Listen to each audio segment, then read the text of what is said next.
Hey Toros fans, it's Olivia and Ken, and welcome back to the Farmers Union Insurance pregame show.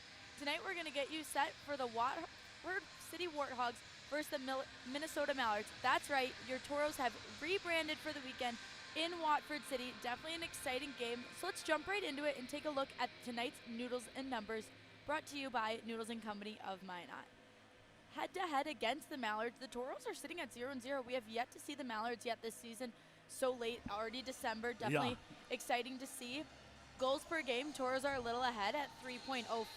The Mallards are at 2.83. Goals against game, Toros and Mallards are both over 4. Toros a little higher at 4.5, but definitely hoping to lower that tonight. That number was below 4 until recently. Yep.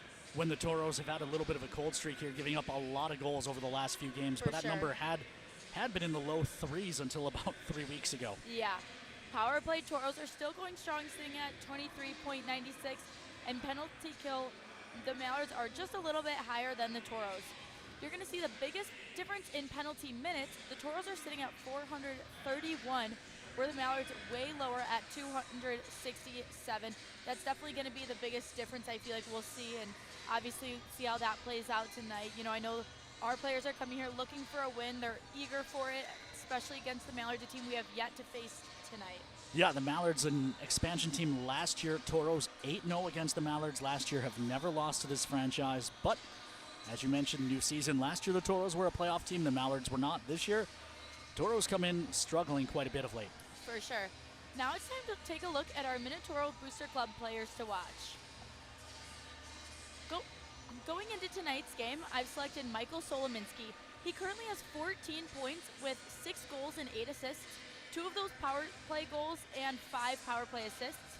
Solo's also a physical presence on the ice, and you know, we've seen that he's sitting with 40 penalty minutes, so definitely not afraid to get in there and get his hands dirty and, you know, do what it takes to hopefully pull off a win tonight. Ken, who did you select?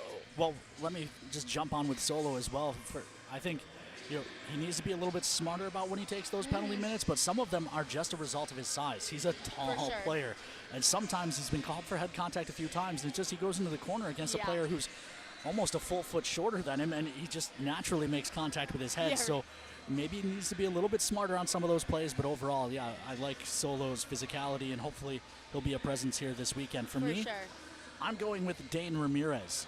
Dane Ramirez is on a 4-game point streak for the Toros, 3 goals, 1 assist, 7 goals on the year, leads the active roster. Of course, you know, Brady Zuzek had 9 before he went to Fargo, so still not the overall season leader for the Toros, but of guys who are still on the roster, Dane Ramirez has been leading the way, and he's been hot of late with 3. Yeah, that will bring us to our home key group keys to tonight's game. Ken, what's your key? My key to tonight's game is a key that's been missing quite a bit of late. It is that next shift.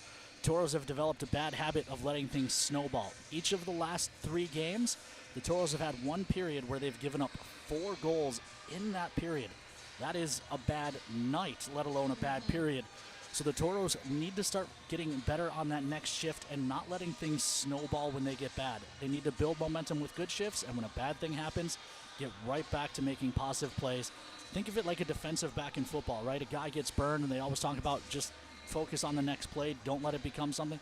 Same thing for these Toros. Of late, things get going the wrong way. Everyone seems to hang their head, and it snowballs, and all of a sudden, you know, I think it was the first period against Bismarck, the third period against Austin, and the second period against Watertown. So it hasn't mattered what period, just something bad happens, and it seems to snowball. So the Toros need to focus on getting on the right side of the momentum. For sure. And hopefully they can turn things around that way. You know, and I think that goes along with what Coach Ebbs and Coach Mike have been saying this whole, you know, entire season, is just playing that full 60 minutes and being a present driving force on the ice, not getting down, and like you said, preparing for their next shift and putting that old one behind them. I definitely think going into tonight's game is huge. You have a bad shift, it happens to everyone. Right. You can't let it turn into 5 or 6 bad shifts in a row. Right. That's when games get out of hand. Yeah. My key to tonight's game is new faces. As I said, the Toros and Mallards have yet to see each other this season. Tonight is the first. So this is a great opportunity for the Toros to create their new face against the Mallards and hopefully sweep the weekend, you know, similar to St. Cloud when we played them. I think we showed up and were that driving force, so hoping tonight for a similar thing. Obviously, we've seen the Mallards. They're sitting lower than us on the standings, so definitely something to keep our eye out for tonight. That'll bring us to our time to pull out your phones and pull up the Toros mobile app for your chances to win prizes through tonight's game. The first game is the Four Bears Sportsbook over and unders, full of tongue twisters today. The first is total Toros defenseman goals set at half. I'm going to take the over on that one. I'm feeling really confident tonight. Yeah, Ty James just had a 3-game goal streak end last Saturday. Michael Solominski has, I think, 6 goals on the season. He was leading the team for a little bit until Dane passed him. Toro's been getting a lot of offense from the back end when things are going well, especially they get offense from the back end. I'm going to take the over as well. The second one is total Toros goals set at 3.5. Ken? I'm going to take the over here. Only scored 2 last Saturday, but before that, I think it was 4 games in a row that they'd scored at least 4 goals. So I'm going to take the over here. Offense, despite losing Mario Fate and Brady Zucek, hasn't really been an issue, which we thought it would be. It's been the defensive end. We've seen a lot of scoring from this group of late. I'm going to take the over here. I'm also going to take the over. I think, like you said, we've seen those high-scoring games, and I think coming into tonight, the Toros are much wanting a win and definitely here to play for that win. So that'll bring us to the last one. Total lead changes set at 1.5. I'm going to take the under on this one. You're going under. I think we've seen a lot of seesaw battles, but I think we've got a motivated group of, I almost said Toros, but it's Warthogs. I've got to get that switched in my head. Motivated group of Warthogs coming out tonight. So hopefully I'd like to see the Toros pop one early and then build on that and carry that momentum through, not just tonight, but hopefully tomorrow night. And then next weekend we've got St. Cloud, who we're 4-0 against, coming into the building. This group of Toros, whether it is, it still feels like it's a long way from the playoffs, but you go on a run here. You've got the Mallards, St. Cloud, and then the North Iowa Bulls, who we haven't seen since opening weekend. For sure. There's a chance that if you can get on a run here, you can put the bad start behind you, still get back to 500 by Christmas, and then focus on working your way up the standings. Yeah. That'll bring us to tonight's McDonald's Toros trivia question. What is the Toros team record for goals in a game? Is it 8, 9, 10, or 11? Any guesses? I'm going to take C, 10. 10? All right. That's Olivia's guess. I know the correct answer, so I'm not going to play. Fans, jump in the Toros Hockey mobile app under the interactive tab. A chance to win a free lunch from our friends at Dakota Drive McDonald's with a new location right here in Watford City. So I know where I'm getting my post-game meal at. But I thought we were getting pizza.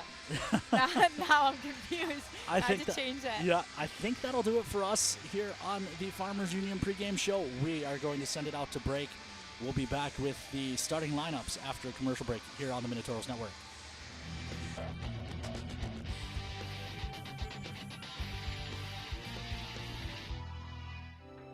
When you carry blue, you get a devoted team backing you up, focused on you and your well-being, making it easier and affordable for you to make health a priority. When you carry blue, you get a health plan that anticipates your challenges, that's helping shape the future of healthcare, with more helpful tools and resources so you can get the most out of your benefits and focus more on living your best life. Find your plan today. Blue Cross Blue Shield of North Dakota. Carry blue. Carry on. The Four Bears Casino Sportsbook has a new look. Enjoy Vegas-style betting in comfort. Play and qualify to win trips to Vikings or Raiders NFL games. Order a drink at the dedicated bar. Then kick back in a lounger and watch the full wall display. Feel the action all the way to the final moment and claim your winnings. Book it for private draft parties or game day too. Visit the remodeled Sportsbook at Four Bears Casino and Lodge, 4 miles west of Newtown. In life, there's good, better, and the best. The same theme applies for our car and light truck tires at Northwest Tire. We offer you good tires, better tires, and the best tires. Which choice is right for you? That depends on your tire performance needs and your budget. The choice is yours. Come in and talk to one of our tire experts, and we'll help you decide which tire is best for you. We often think of frontiers as pages in a history book, a time gone by. But even in this modern world, there are new frontiers to conquer. Whether you're tending the land to grow a better tomorrow or growing a business for new opportunities, the work you do powers the world. Exploring the frontier means stepping forward, shaping the future for yourself and for those around you. First International Bank and Trust, helping you live first, one step at a time. When you carry blue, you get a devoted team backing you up, focused on you and your well-being, making it easier and affordable for you to make health a priority. When you carry blue, you get a health plan that anticipates your challenges, that's helping shape the future of healthcare, with more helpful tools and resources so you can get the most out of your benefits and focus more on living your best life. Find your plan today. Blue Cross Blue Shield of North Dakota. Carry blue. Carry on.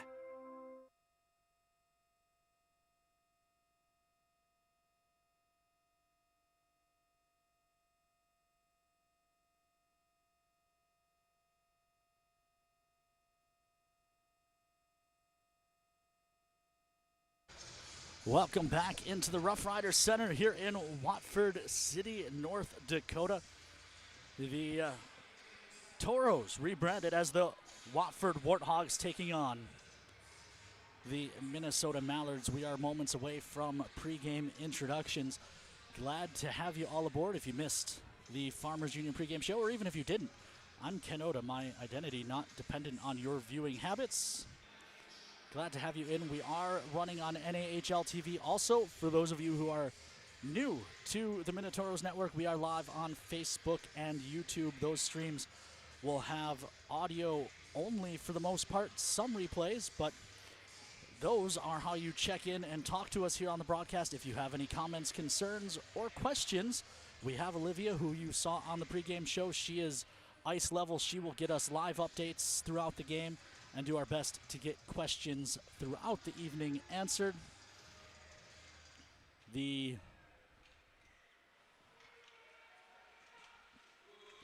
Mallards taking the ice, so I believe we're going to turn it over to the PA for introductions. For tonight's game between the Minnesota Mallards and the Watford City Warthogs.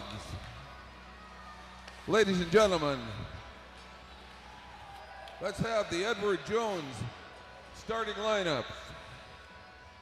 For the Minnesota Mallards, at left wing, number 9, Wes Berg. At center, number 10, Mitch Vanderway. The right winger tonight, number 7, Drew Bowe.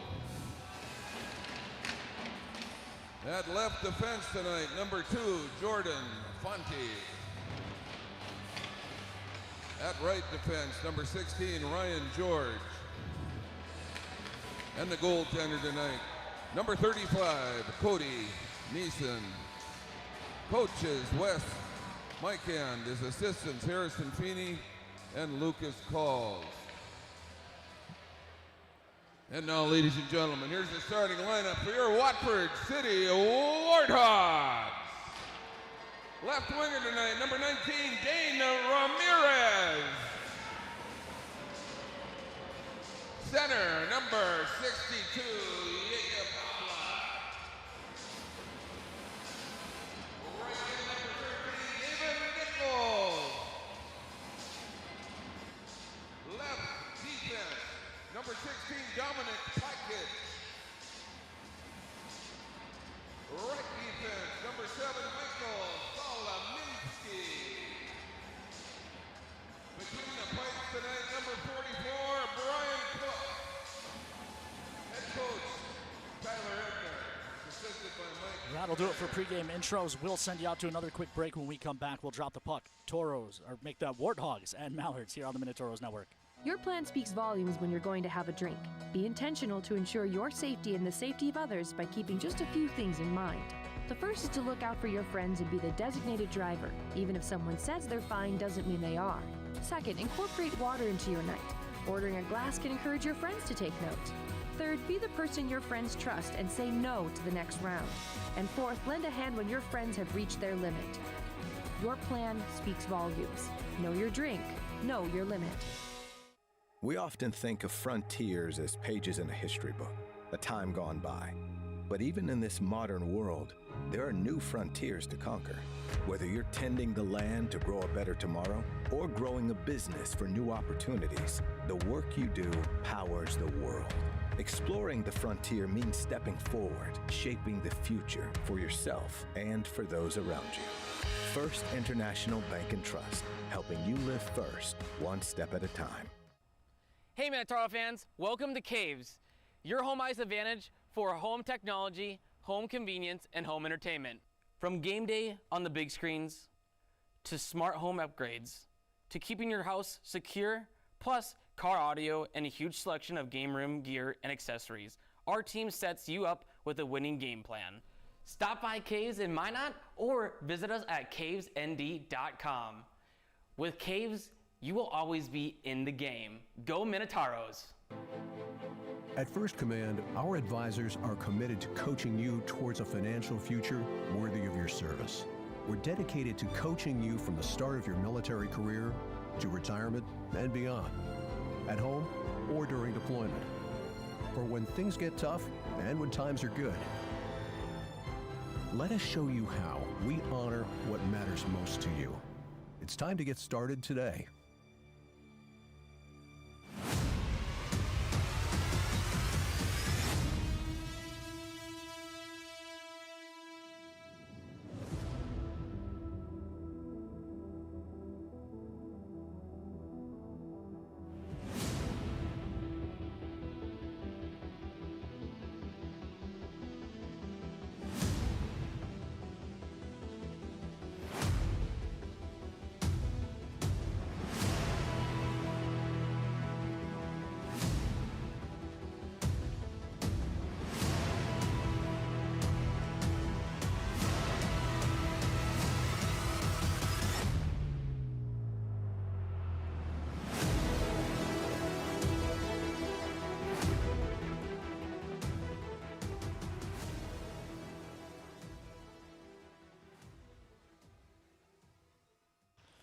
Welcome back into the Rough Rider Center in Watford City, North Dakota. Toros make that Warthogs and Mallards just about ready to go here for the Watford Series, first of 4 games between the Minnesota Mallards and the rebranded Minot Minotauros.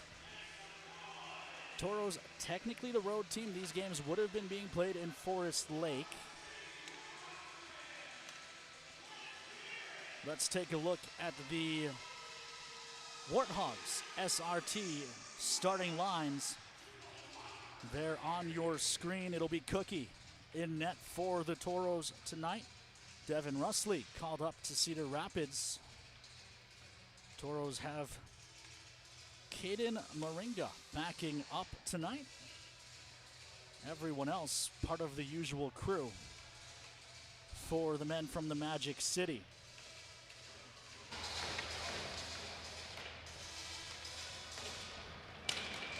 Toros wearing the red Watford Warthogs jerseys, Red Sox black buckets, breezers, and gloves. The Warthogs are in their home whites, gold helmets and gloves, maroon shoulders, breezers, names, and numbers for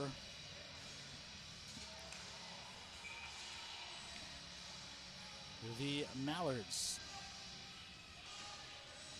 Draw at center again after the initial puck was dumped in but hit the rafters, which isn't easy to do here. High ceiling here in the Rough Rider Center, but second try, won by the Mallards again. This one they dump in along the ice, find it in the near corner. It was Bove, but the Toros take it away. Ramirez has it poked out of his stick in neutral. Taken back, make that Nichols with a big hit on the far side, sending Fanti to the ice. Meanwhile, puck to the near side. Dane Ramirez tries to roll it in for Habla, but it's taken away. Flipped off the glass. Ramirez pokes it to the far side. Fanti will get there first, however, plays that up ice right onto the tape of Pikic. Pikic finds Habla. Habla couldn't quite hold on. George takes over. Ramirez hunting him, so he'll play across to Fanti. Fanti hands it to the near side. That pass was off the mark. Berg bumped off by Ramirez. Puck in neutral. Pikic couldn't find Vorobyov. Played back D-to-D for the Ducks on the near side. It's George. He'll dump it in. It'll bounce wide of Cook's net. Solominski after it, but it's poked behind the cage. Tripping call coming up as Pikic was taken down. I believe that was De Laurentiis. See if I can get a jersey number as he comes by. It was, in fact, Joseph De Laurentiis, the 06 forward. Picks up his third and fourth penalty minute of the night.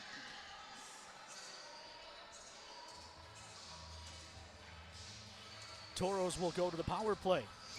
On the power play, 23.96% are the Toros. That ranks 12th in the league. The Mallards, 73.44% on the kill. That is 26th in the North American Hockey League. Prima on the far side wall at the hash marks. Help from Jock comes back to the point, and it goes right through Michael Solominski.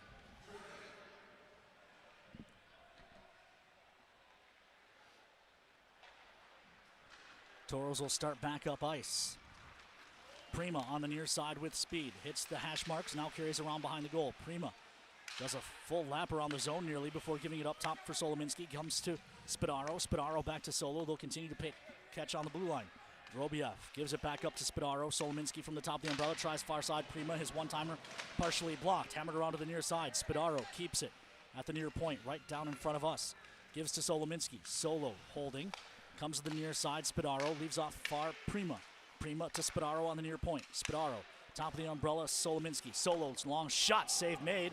Pops up high in the air. They'll battle in the slot. Eventually, the Mallards find it, and it's fired up ice by Davidson. Toros take over a neutral. Solo carries into the zone. Hands off to Spadaro. Spadaro tried to return it. Instead, he's forced to hold on. Looks across far side.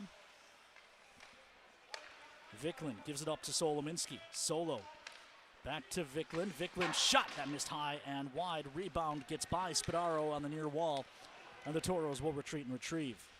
17:22 left to play here in period one. I have no idea on the power play time, as that, unfortunately, is on the same wall I am.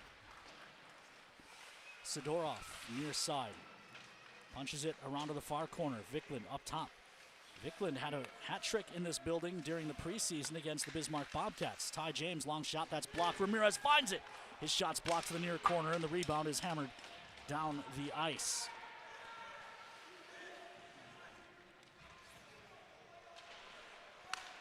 This is Marlon Edwards into the zone. Edwards delays, feeds it in front for Ramirez, but the pass was just off the mark. Mallards have come back to full strength. Puck to the near side.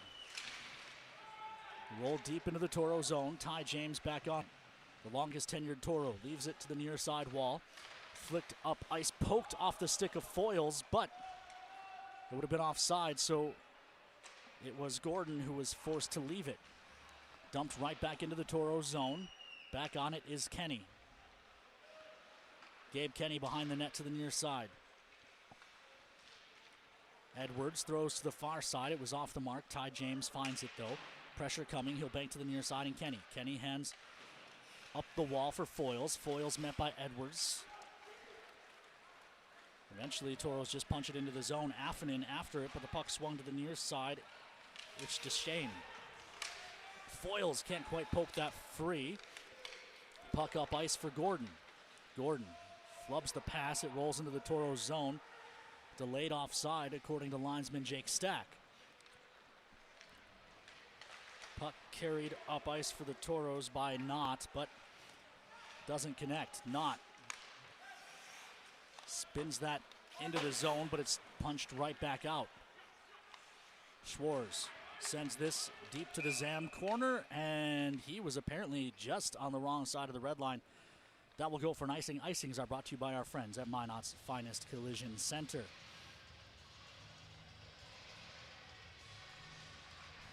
So the draw comes all the way back down into the Warthog end with 919 seconds left to play.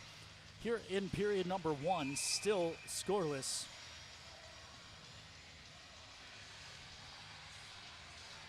Draw to the left of Cook.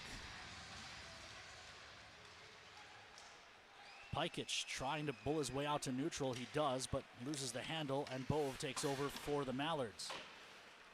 Vanderway plays it out to neutral, dumped in by Pikic. Far corner after it is Smith Connect. And it's rung to the near side, out to neutral. Spadaro takes over for the Cardinal and Cream. Up for Habla.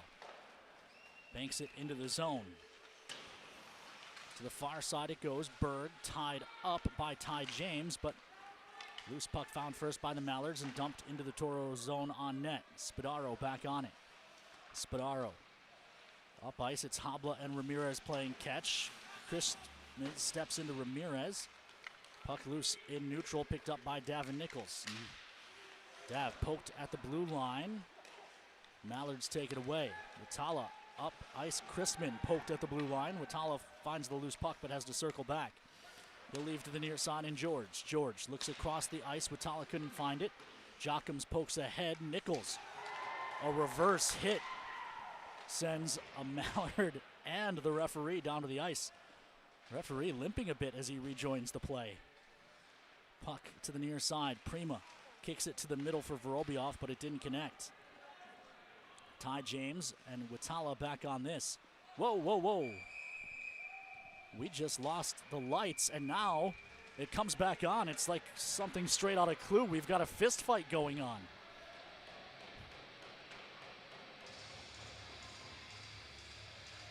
What happened there?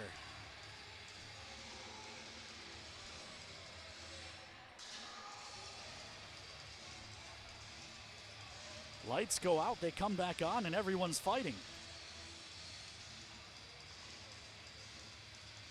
Ty James and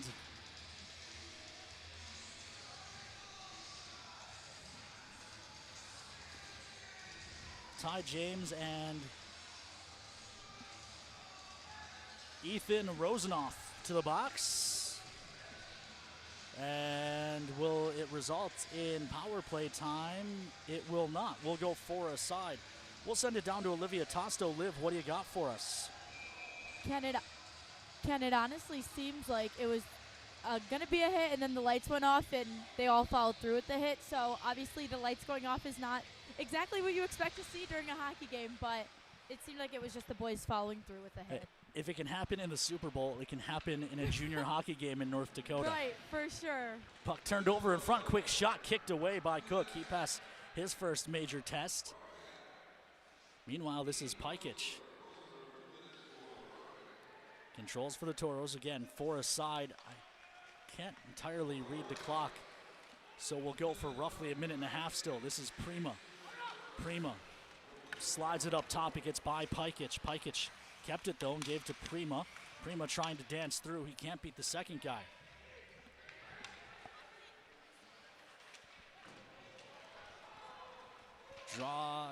George carries ahead. Loose in front. Poke to the corner. This is in behind the net.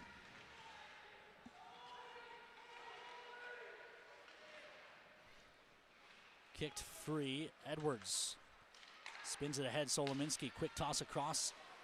Finds Foyles. Foyles cuts to the middle.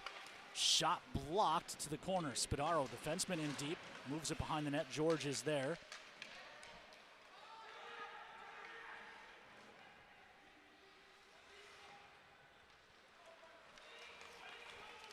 This is into the zone. Foyles poked free. Trying to fight for it back. Vandewey there, as is Davidson. It's behind the net. Domina. Make that Davison plays up ice. It'll be to the near side. Turning with it is Foyles.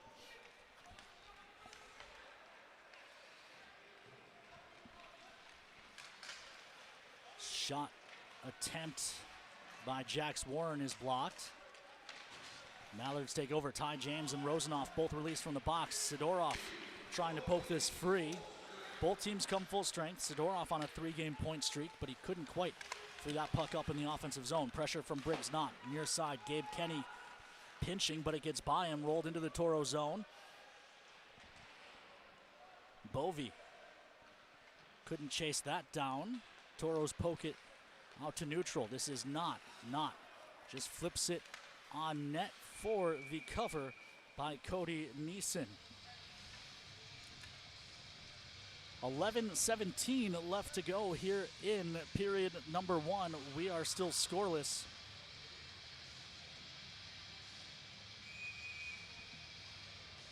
Between the Warthogs and Mallards. Habla on the draw. Nope, he'll be tossed, so Ramirez steps in. He wins it cleanly back, but it splits Solominski and Pikic, so the Toros will have to move out to neutral. Dane Ramirez flips that in, and it'll be a Hungry Hungry Hippo style cover for Cody Neeson. 11:05 left to go here in period 1.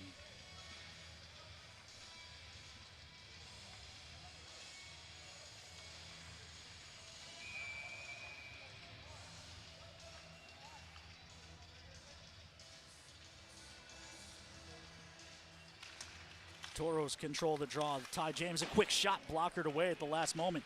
Toros jamming in front. They dig, and the whistle goes as Habla was on the doorstep poking away at the pads of Neeson.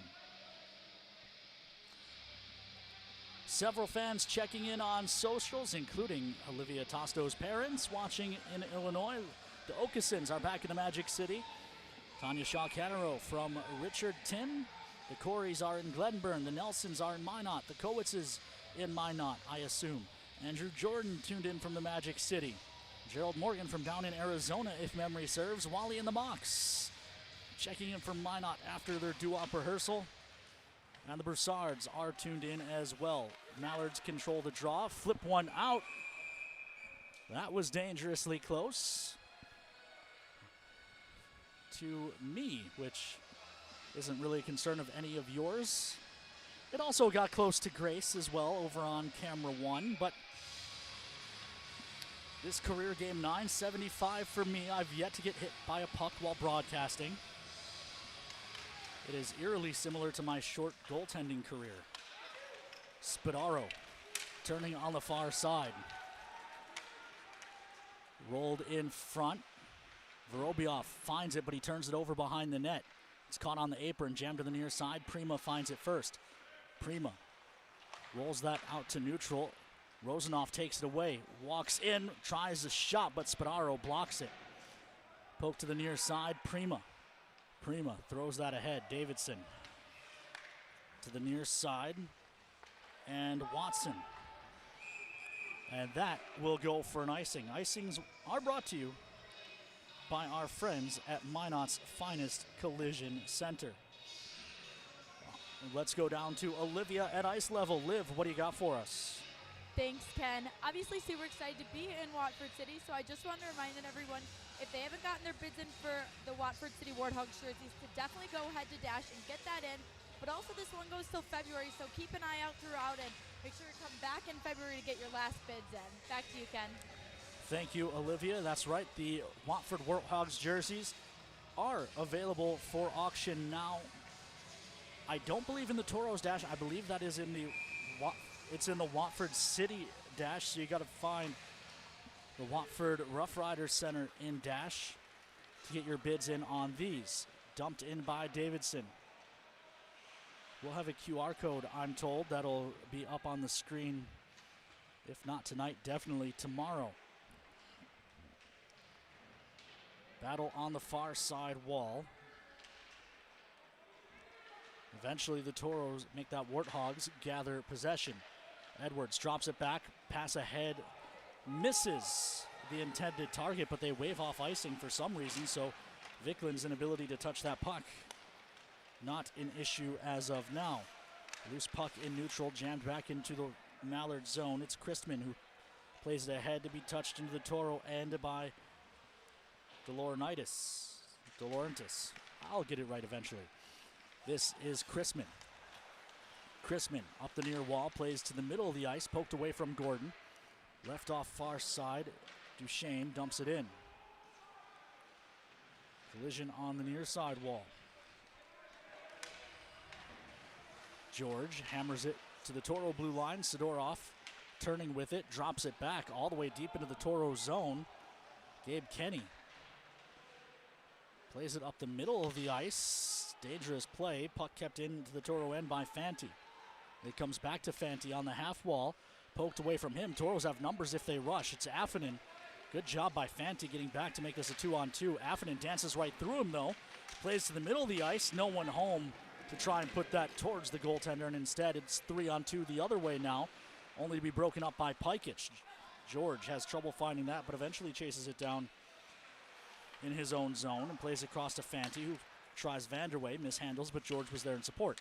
Puck eventually up ice to Vanderway. George and Ramirez came together hard behind the play. Puck to the near side. Ramirez poked it free, but it deflects in the corner, and then George takes a late run at Dane, and we'll see if that develops into anything, as they hit each other twice now on this shift. Meanwhile, ahead for Solominski. The defenseman leads the rush into the zone, then tries to feed Ramirez, who got held up. Habla overskates this puck into the corner. Bovey puts that behind Vanderway, who eventually just flips it on net. Cook pokes it to the corner. Berg takes over. Berg jams it to the middle of the ice. Dane Ramirez, the first to it. He plays up ice for Nichols. Nichols delays and then feeds Habla. Habla met. Puck rolled deeper into the zone. Watala looks across. He finds Bovey. Plays the middle backhand try. Shrugged away by Cook. Mallard still controlling the Toro zone. Eventually it's poked ahead for Habla. Habla hit hard as he dumps that up ice. It was Davidson coming back. Meanwhile, Chrisman hands off. Goes near on the near side. Continues to let it roll. Far side now. Chrisman from the half wall. Plays in the middle of the ice. Toros take it away. Can they hurry up ice? It's Jockums. Jockums has Vorobioff with him. Jockums shot blocked. Checks up behind the net. Vorobioff leaves for Jockums. Jockums turning behind the cage. Trying to get to the front. It's blocked by Watala. Prima comes in and chops it to the far corner. Chrisman on it first. Ty James steps up, pinches, and keeps it alive for Jockums. Jockums and Watala, and now Chrisman along the end wall. Puck rolls behind the Mallard net. Spadaro pinches down, blocks that off. Prima finds it. Prima looks up top. Vorobioff covering the point, hands off to Ty James. James walks in, wires, that goes wide. Near point, Spadaro pinches down, delivers a big hit, but the puck freed up to the middle of the ice. The Mallards take over there in the form of Smith Connect. Flown out to neutral, bouncing puck. Toros eventually settle it down. It's Prima. Prima turns back this way. Up ice, Spadaro couldn't catch it cleanly. George does. Flips ahead along the near side wall. Ty James, toss across, missed Vickland, and now the Mallards go to work in the offensive zone, or they would have if Davin Nichols didn't sky for the rebound like Dennis Rodman. Meanwhile, ahead, Edwards, short of the red line, dumps that in, but the goaltender came out to play, so no icing. Puck behind the net. Far side, Foyles finds it, banks back to the point, Schwarz, long shot, that's blocked. It's out to neutral, Schwarz jams it ahead, Pearman plays to the near side, Jax Warren plays it up the near wall, Vickland finds it. Vickland dumps it cross corner. He'll pursue while most of the Toros change. Big hit delivered behind the net by Vickland, but Fanti finds the puck anyway in the near corner. Edwards pressuring, near side, Majorek plays back ahead. Fanti, the defenseman, leaves off far side. Nice dance move there by Gordon, but eventually he's forced out to neutral. 4:57 left. Gordon in behind the Toro defense, alone with Cook. Backhand try, and the Mallards get the first of the evening.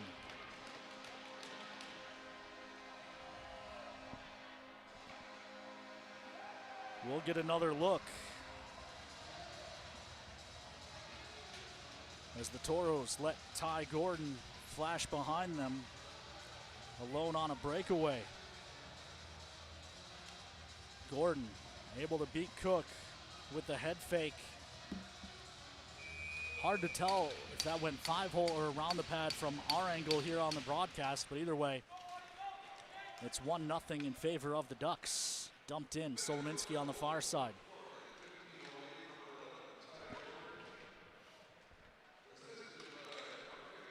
Up the far wall, Davin Nichols. Toss across the near side, Dane Ramirez. Dane Plays to the middle for Habla, but it's blocked off. Good defense there by the Mallards. Big hit on the near side. Put in front, tipped in by Dane Ramirez, and the Mallard make that the Toros. Warthogs, there we go. That's what I was trying to find. Tie it up quickly. Feeling smart because I talked about the next shift of the pregame show. Feeling dumb because I couldn't remember the team name. Either way, it's now 1-1 with 4:26 to play here in period number 1. We'll get a look at the replay at the next whistle. But Dane Ramirez, my player to watch. Big hit in neutral, leveled by Domina. Puck into the Mallard zone. Spadaro with a long shot that sails wide. Prima turning on the far side. Prima. Good keep by Ty James. He jams it to the near corner. Jockums will be the first to it. Jocks up top. Make that to Prima on the wall. Cut it off. It was intended, I think, for Spadaro at the point. Meanwhile, Toros lose it, and it's carried up the near side by Kuznier. Pass up ice finds no one. They'll wave off icing. It didn't cross the goal line.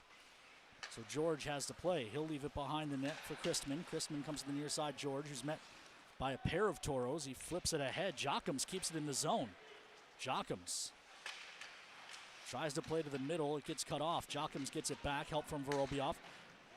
Prima plays it back to the point. Long shot by Solominski. Stopped into the chest of Neeson. Here is another look at the Warthogs goal. Hey, I got it right that time. Small victories. A good pressure play by Nichols on the near side.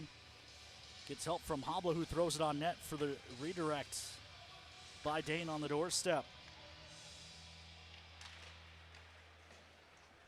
Toro make that Warthogs win the draw in the offensive zone, but quickly turned it over. This is up ice for Perriman. Perriman looking to drive the net, but a good poke check by Vicklin freed that up. Solominski leads the rush ahead, hands off for Foyles. Foyles, second overall pick in the NA draft, plays to the far side.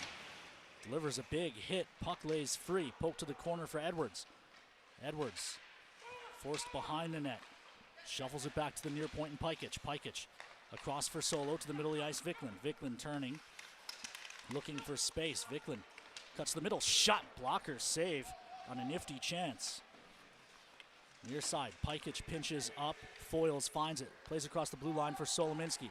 Solo with a shot that's gloved and held by Neeson for a whistle. 2:25 left to go here in period number 1. We're even at 1. Some more fans checking in. The Seversons are in Minot. The Solos are back in Connecticut. The Brits checking in from home in the Magic City, as are Aaron and Michelle Bliven. Charles Wilburn, a little late, he says, but still watching on NATV. Davison plays ahead on the far side. Good keep at the blue line by Schwarz. Affonen plays down the wall to Sidorov. Sidorov has not going to the front. Instead, Sidorov tries to get there himself. Pass blocked by the paddle of the goaltender Nissen. Far side, Schwarz pinching down the wall, keeps it alive, and hands off to Affonen. Affonen lost it in the middle of the ice as he tried to dance through Majorak, who now turns with it in his own zone. Plays to the far side. It'll be Davidson. Comes up ice. Gordon dumps it in. Kenny back on it. Left it.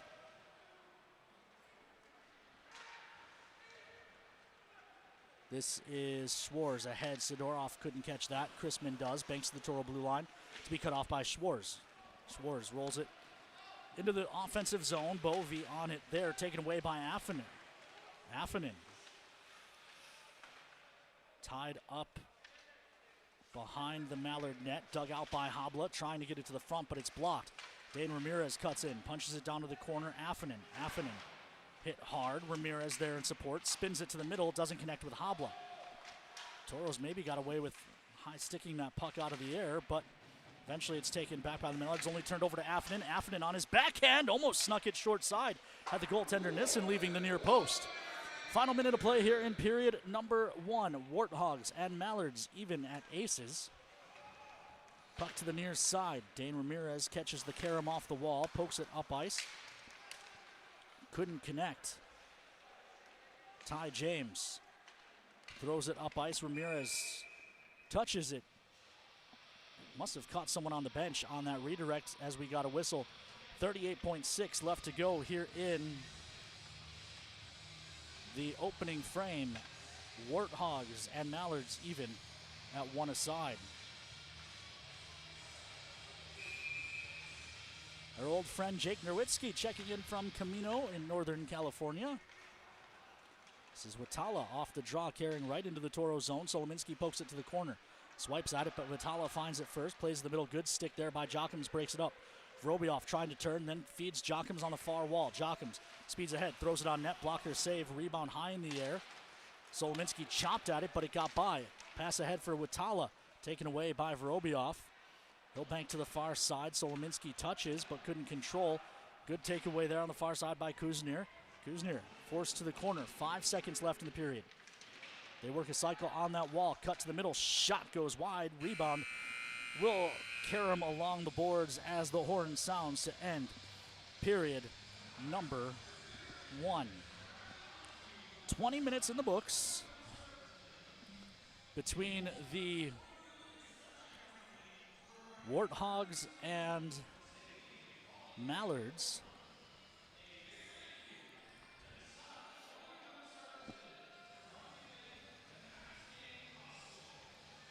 We will keep it here for a moment. Olivia Tosto will be ice level, I assume, with Dane Ramirez, who now has points in 5 games in a row, 4 goals and an assist on that streak.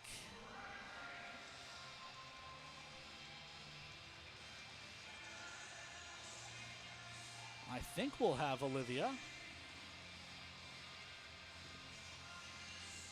While we wait, we'll take, nope, they're coming out. All right, so let's send it down to ice level. Olivia is there. Toros fans, I'm joined with Dane Ramirez. Dane, in the past 5 games, you've had 4 goals and 1 assist. How are you feeling? Walk me through the emotion. Just focused on the next shift. I give all credits to my teammates and my line mates. They're setting me up really well, and I'm glad I could put this one in today, and just got to keep working. For sure. Now, obviously, we're in Watford City. What's your favorite part about the Watford jerseys? I think it's really cool that we rebranded so that it's for Watford, not just mine on. It's pretty special to wear these jerseys. All right, best of luck in the second. Back to you, Ken. Thank you, Olivia. We will send it out to a commercial break. When we come back, Olivia will take you through the Forebears Casino and Lodge Intermission Report here on the Minotauros Network. We often think of frontiers as pages in a history book, a time gone by. But even in this modern world, there are new frontiers to conquer. Whether you're tending the land to grow a better tomorrow or growing a business for new opportunities, the work you do powers the world. Exploring the frontier means stepping forward, shaping the future for yourself and for those around you. First International Bank and Trust, helping you live first, one step at a time. Since 2003, the architects and engineers at Ackerman Esvold have been enhancing everyday life. From response times to commute times, we've helped create critical infrastructure, enhancing highway safety, flood protection, and public education. And we're no stranger to enhancing fun, family outings, and even game time. Ackerman Esvold, working to enhance your everyday life. Circle Sanitation is a locally owned family business providing quality waste hauling services since 1980. We provide service to residential and commercial customers, as well as roll-off service for large projects and construction sites. We are dedicated to providing excellent service at competitive prices without deceptive contracts or hidden fees. For more on what Circle Sanitation can do for you, call us or visit circlesanitation.com. The Four Bears Casino Sportsbook has a new look. Enjoy Vegas-style betting in comfort. Play and qualify to win trips to Vikings or Raiders NFL games. Order a drink at the dedicated bar. Then kick back in a lounger and watch the full wall display. Feel the action all the way to the final moment and claim your winnings. Book it for private draft parties or game day too. Visit the remodeled Sportsbook at Four Bears Casino and Lodge, 4 miles west of Newtown. Is someone in your life using opioids? Know the signs of an overdose: limp body, slow breathing, or vomiting. Step 1 is to call 911 and give them naloxone. It will reverse an overdose, so it can be used even if you're unsure whether they're overdosing or not. Request a free 2-dose naloxone kit now at hhs.nd.gov/opioids. A state-of-the-art hospital and medical office building built with you in mind. The new healthcare campus and medical district, now open in Minot. Trinity Health, making more possible.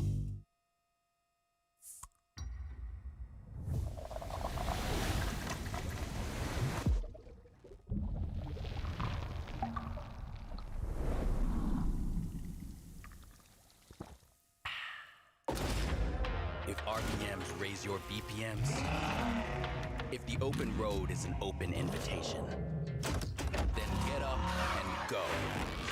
Go turn some heads. Go turn a wrench. Go windows down. Go volume up. Go in. Go out. Go off.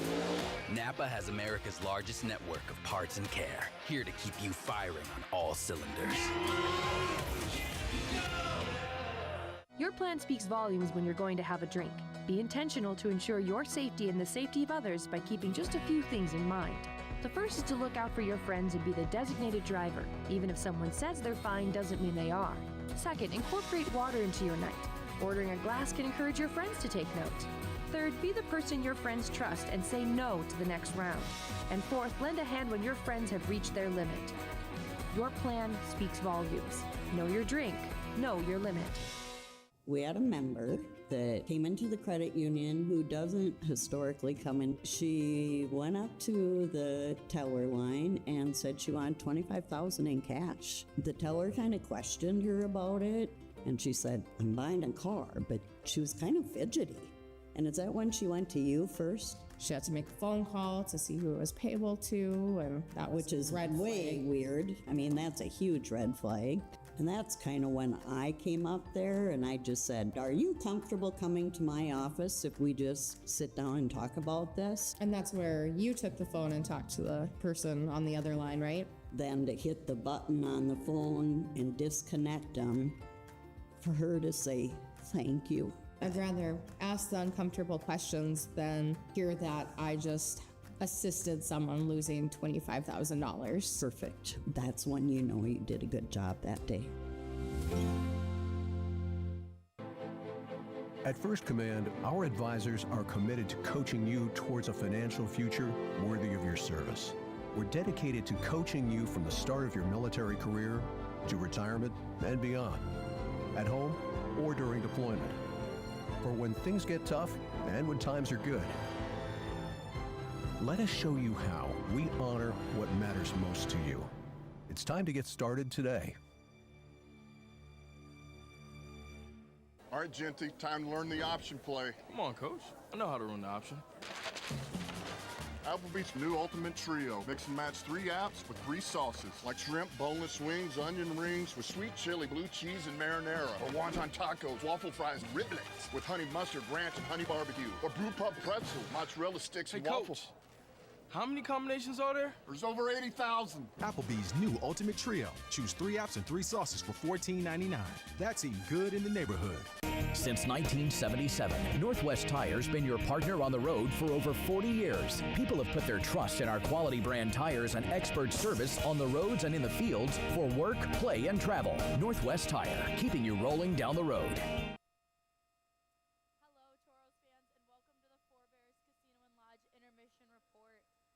We ended up going 1-1 at the end of the first, so we're going to take a look back at those highlights real quick.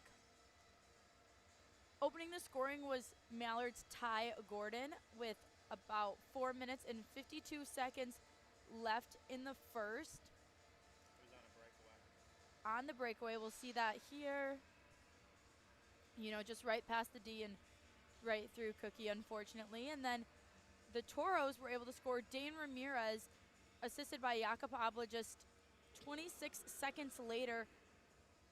Obviously, way to respond. Super impressive. You just saw I got a chance to talk to Dane. Been going really great the past couple games for him. Now to touch on some of the pregame show, Ken did pick Dane as his player to watch. Like he said, 4-game point streak, now going to that 5th game, and, you know, hopefully aiming tomorrow to make it 6. And then to go to the Four Bears Sportsbook over and unders, we had total Toros defensive goals. We haven't hit that one yet. Total Toros goals set at 3.5. We got 1. And then lead changes set at 1.5. Obviously, Mallards had the lead, and now we're tied. So we'll see going into the second how that goes.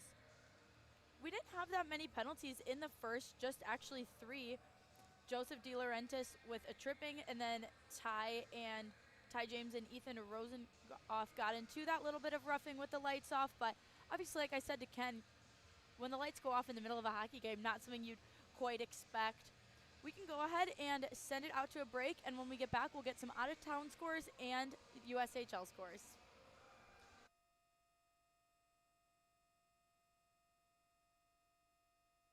Hi, I'd like to add my new motorcycle to my insurance policy, please. Greetings. Is it a moped or unicycle? No, it's a motorcycle. Unicycling enhances core body strength. No, it's a motorcycle. It has 2 wheels, a seat, handlebars. Does it have rocket boosters? Can I speak to a live agent? Impossible. All agents have been neutralized. At Farmers Union Insurance, technology is important, and so is finding the best options for our clients, person to person. Farmers Union Insurance. Local agents, more options, great rates. At Northwest Tire, we're part of your community, and we want you to be part of our family. We're about more than tires. We're about superior customer service to keep your vehicles and equipment safely rolling down the road. If you'd like to join a company that truly cares for our customers and employees, come work with us and become part of our growing family. Apply at nwtire.com.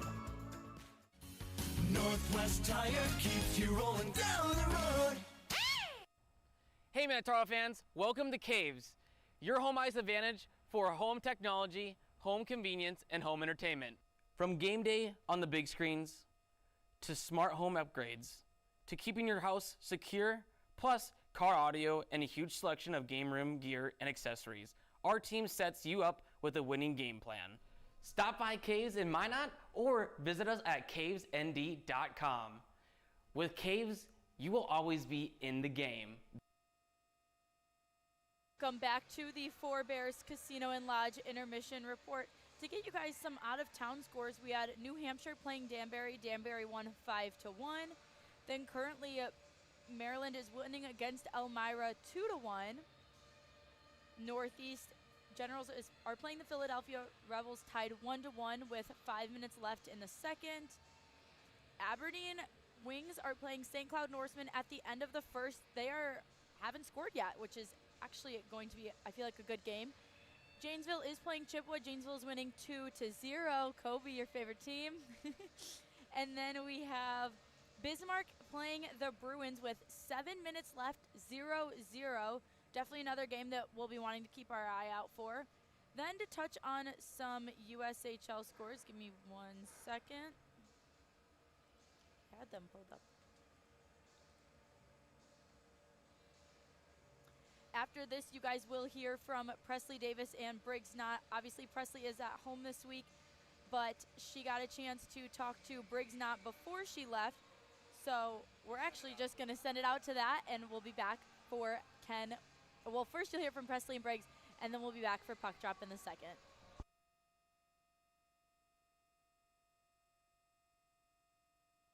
Hey Toros fans, I'm joined here with Briggs Knott, and we're going to talk all about his hockey life, how he got here in Minot, and some things you may not know about him.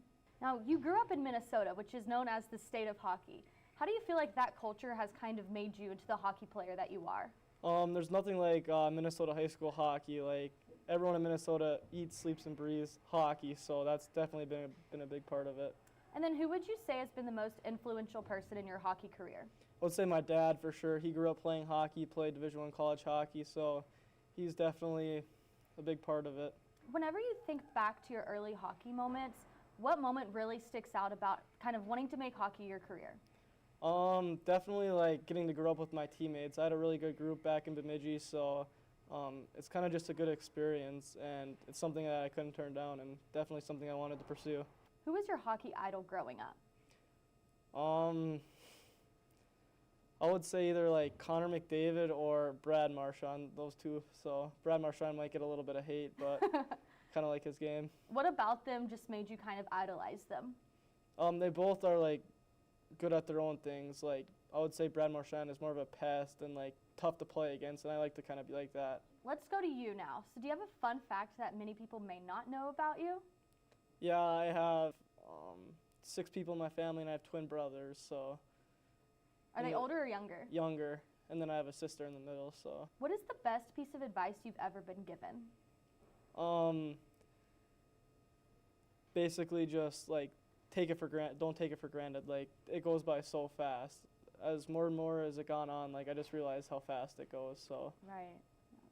What is something you do outside of the rink? Like, do you have a specific hobby or activity you really enjoy? Yeah, I'm big into fishing, and that's probably the main thing that I do in my free time. I'm trying to fish whenever I can, so, and then I also do a little bit of hunting and golfing, so not a good golfer, but I try.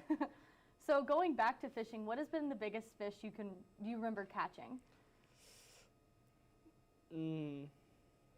I've never caught a muskie before. I've lost a couple, but probably caught a shark before. So wow. Probably either a shark or a. So that was probably high up on that list. Awesome. Yeah. Do you enjoy like deep sea fishing or more just at the lake? Just at the lake, around like northern Minnesota lakes. Okay. Well, I do a lot of walleye and bass fishing, so definitely that. Nice. What is something that you're proud of that no one really ever asks you about, but it's something that just kind of has always been with you that you're really proud of? I'm proud of like how far I've got. I haven't always been like the best hockey player or stood out, but I feel like I take pride in working hard and look. If RPMs raise your BPMs, if the open road is an open invitation, then get up and go. Go turn some heads. Go turn a wrench. Go windows down. Go volume up. Go in. Go out. Go off. Napa has America's largest network of parts and care, here to keep you firing on all cylinders. Your plan speaks volumes when you're going to have a drink. Be intentional to ensure your safety and the safety of others by keeping just a few things in mind. The first is to look out for your friends and be the designated driver. Even if someone says they're fine doesn't mean they are. Second, incorporate water into your night. Ordering a glass can encourage your friends to take note. Third, be the person your friends trust and say no to the next round. And fourth, lend a hand when your friends have reached their limit. Your plan speaks volumes. Know your drink. Know your limit. We had a member that came into the credit union who doesn't historically come in. She went up to the teller line and said she wanted $25,000 in cash. The teller kind of questioned her about it, and she said, "I'm buying a car," but she was kind of fidgety. And is that when she went to you first? She had to make a phone call to see who it was payable to, and that was which is red way flag. Weird. I mean, that's a huge red flag. And that's kind of when I came up there and I just said, "Are you comfortable coming to my office if we just sit down and talk about this?" And that's where you took the phone and talked to the person on the other line, right? Then to hit the button on the phone and disconnect them, for her to say, "Thank you." I'd rather ask the uncomfortable questions than hear that I just assisted someone losing $25,000. Perfect. That's when you know you did a good job that day. At First Command, our advisors are committed to coaching you towards a financial future worthy of your service. We're dedicated to coaching you from the start of your military career to retirement and beyond, at home or during deployment, for when things get tough and when times are good. Let us show you how we honor what matters most to you. It's time to get started today.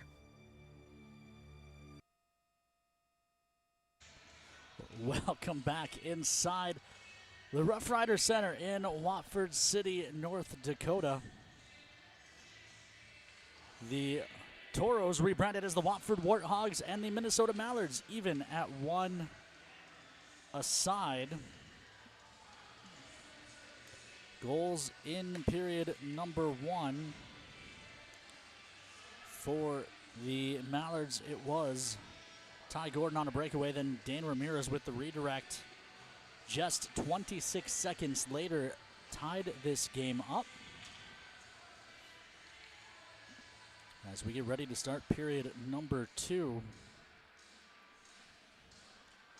Teams will switch sides. Toros will make that. Warthogs will now work left to right on your computer monitor or smart device. Take a look at the Central Division standings entering play tonight. Obviously, neither of these teams where they want to be.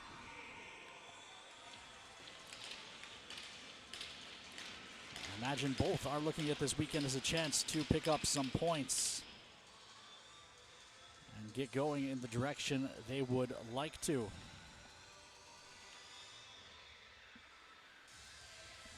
Charles Wilburn on Facebook asks, how did these 4 games in Watford City come about? Well, of course, Minot fans know that for now 6 years, I think, maybe 7 years, we've been playing the War in Watford series in the preseason against the Bobcats. As there's a quick shot, Cook makes the save, second save, kicked away, third one loose in front, and it's jammed to the near wall. I'll answer that at the next whistle, as I was interrupted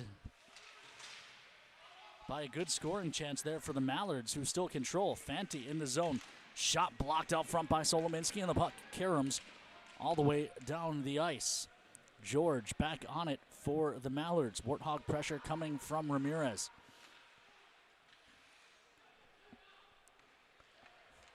Mallards hold behind their net, eventually jammed up the far side. Prima coming on a change, gathers and drops it back. Solominski gives to Ty James, who dumps it in.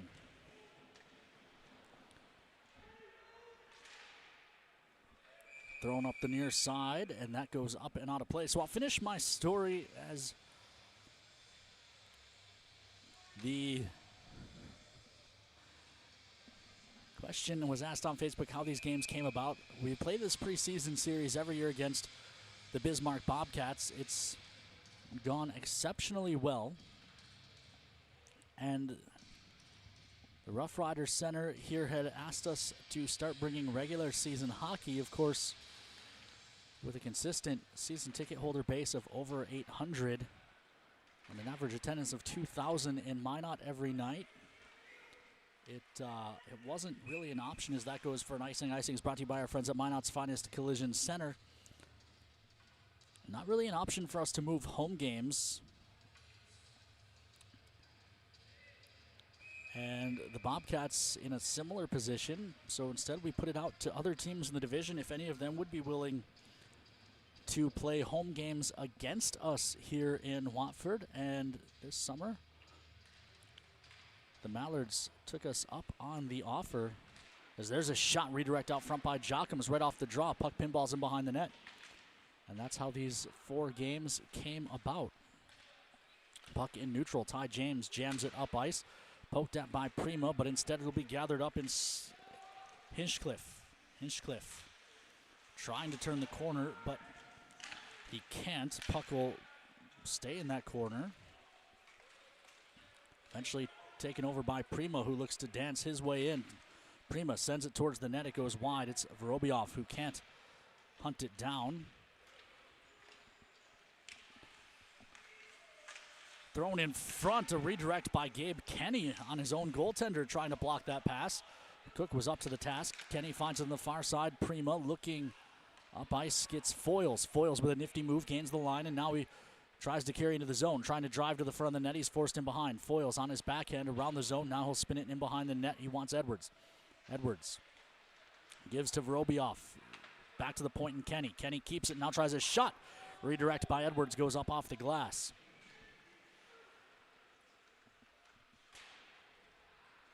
Far side. pass hits a leg, and Karams, they'll say no icing. Cook out of his net. Keeps it away from the charging Adonio. Up ice it goes. It'll be Smith Connect. Far side dumped in by Rosenoff. Around to the near side. Jax Warren poked at. Thrown towards the front of the net. It goes well wide. Pinching down from the point is George. George puts it in front, and 2 saves by Cook, but the third try to an unmarked Watala ends up in the back of the Warthog net. And for the second time this evening, the Mallards lead by 1.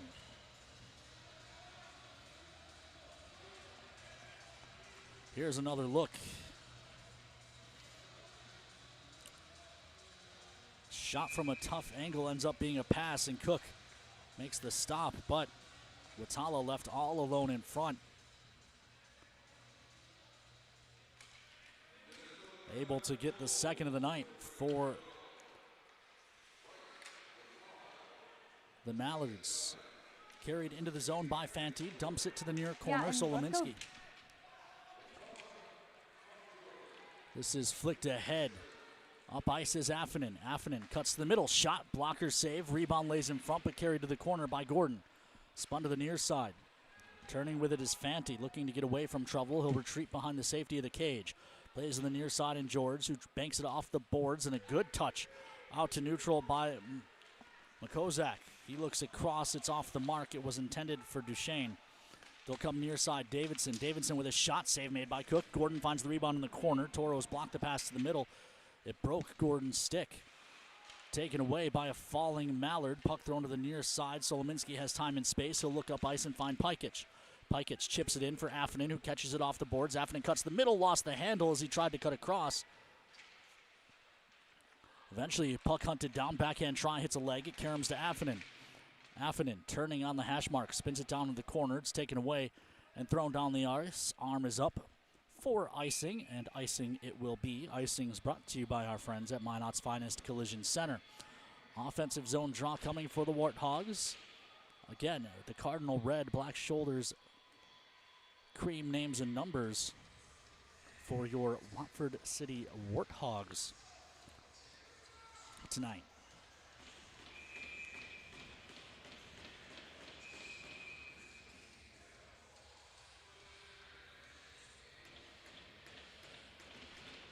Toros win the draw. Spadaro hands down to the far wall. Nichols hacks it down low. Ramirez back out front for a shot that goes wide by Habla, and the rebound kept nicely at the point by Ty James. His body left the zone. The puck did not, but toss across, tipped up and over the glass for a whistle. 933 seconds left to go here in period number 2. Warthogs trail the Mallards 2-1. Habla line stays out with Schwarz and Kenny behind him. Draw moves to the near side, however. Habla will line up against Pierman. Make that Dane Ramirez finds it. He's got 2 men going to the front, but instead puts it behind the net. Kenny pinches down and it's poked by him. Races on the other way. Schwarz and Pierman come together. Pierman wins the battle, poked at by Dane Ramirez. Pierman spins it back down the near wall. Tack to tape and then a feed for Domina, whose shot is blocked. It was Hinchcliffe who made the feed. He's able to find this. He gives it up. Far side pass across is blocked to the far corner. Habla can't keep it away from Hinchcliffe. Shot save made. Rebound in behind the net. Poke to the far wall. It'll be Dane Ramirez. Dane out to neutral, but he can't get much farther before it's taken away. Good support from Kenny, and it's dumped in on net. Kicked away by Neeson. Thrown to the near side. The carom was long. It was intended for De Laurentiis. Nichols leaves on the near side. Pikich looking up ice. Dane Ramirez tipped it into the zone. Now looks to get by Domina. Chrisman there as well. The duo take Ramirez to the wall.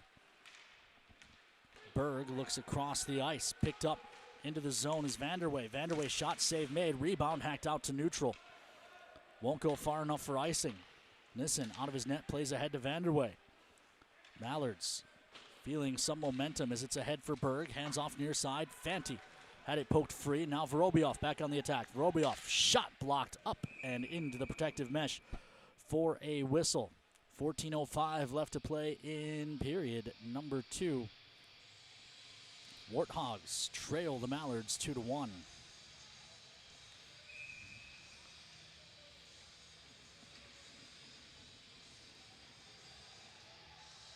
Draw will be to the left of Nissen.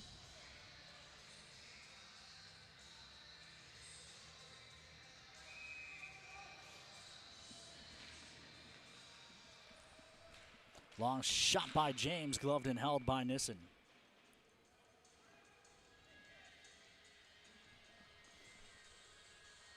.14:01 left to go in the period.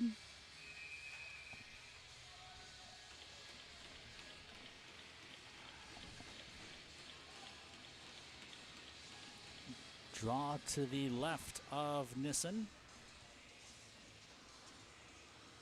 Jockums to take it for the Toros. Against Rosenoff. Long shot for Spadaro, blocked. Given to Vorobiev, whose shots fought off by Nissen, who came out far to challenge that one. Vorobiev on the near wall, hands down for Prima. Wraparound try doesn't go. Now it's pushed up ice. Watala, who scored the go-ahead goal for the Mallards, throws a backhander across the front of the net. Back to Watala, he couldn't catch it cleanly, and it deflects up and out of play for a whistle.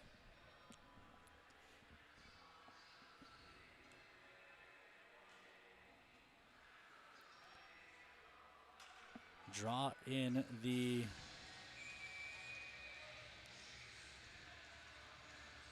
Warthog zone.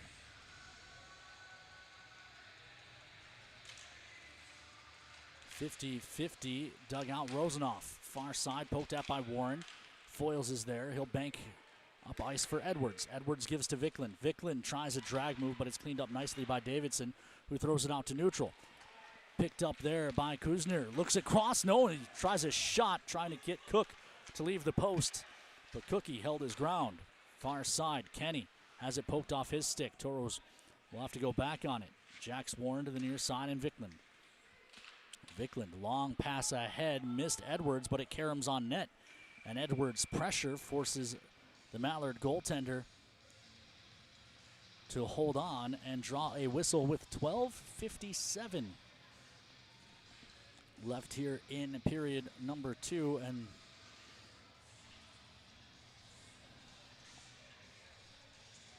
the Mallards with a 2-1 lead here in Watford. Called the Rough Riders Center. We are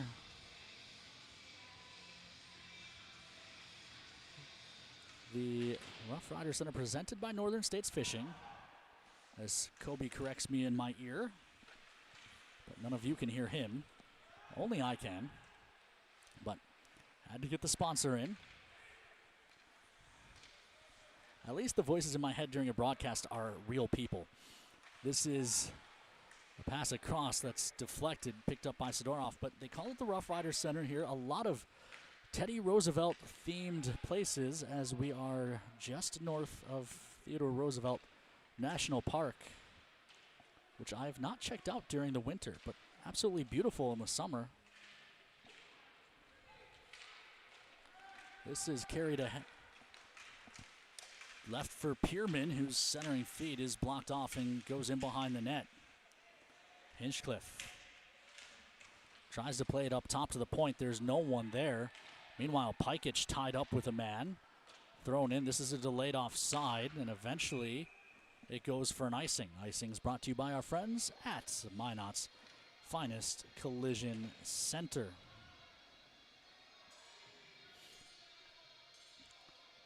Offensive zone draw coming for the Warthogs.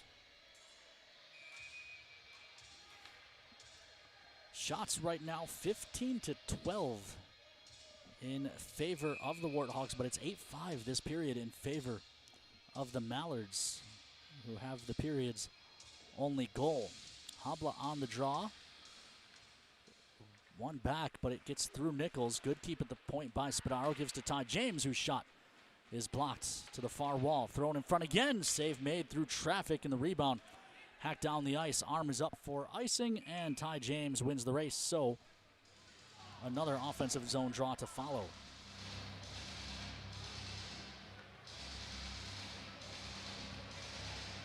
Draw will be this time to the right of Neeson. One back by Habla, poke to the wall. Spadaro pokes at it. Big collision, awkward collision as well. Puck to the near side, James. James rings it. It won't connect. Gordon out there without a stick. Good keep at the point for a moment, but even better work by Gordon to force that out to neutral. Races on the other way. Ty James breaks it up niftily. Gathers and looks to speed ahead. Now he'll come across for Spadaro, who pokes it into the zone but can't chase it down himself. Ramirez there in support. Has to wait for Spadaro to get back onside. He'll play to the far side. Spadaro elects to play the hit, which allows the Mallards to gather the puck. Fanti banks it back to the far side. Toss ahead on the near. Carried up ice by Duchesne into the zone. He's poked by Ty James. Ramirez finds the puck. Banks it behind the net. He finds Schwarz. Schwarz. Pass ahead finds Habla. Habla gives to the middle of the ice, but it's off the mark. James pokes. Nichols. Eventually Nichols rolls it into the zone, getting held. Still holds on, then leaves to the far side. It didn't connect with Ramirez. Puck found behind the net, but eventually the Mallards win the scrum.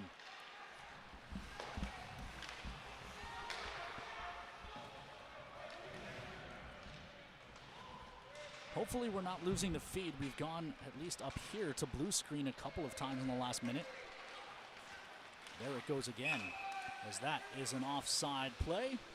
So the whistle goes. Seeing some comments on the social feed as well about people having a couple issues. Not sure if they've been ongoing or if it just happened in the last few moments.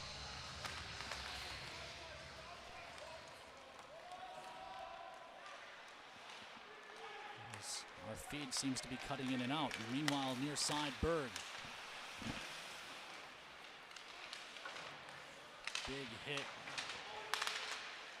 Bouncing puck, Pikic. We believe we've fixed the issue as this goes for an icing. Winning the race was Justin Watson.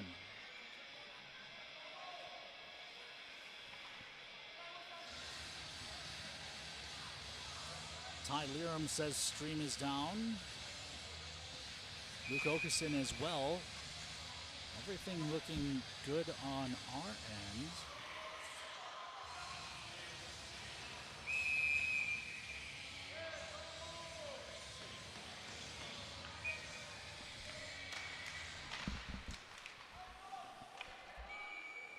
And there's a puck that rolls on net for a cover by Cook.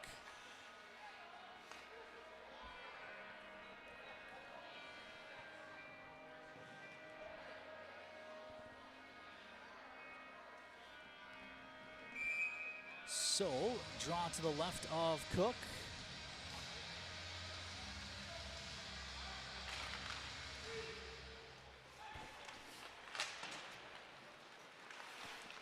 Near side.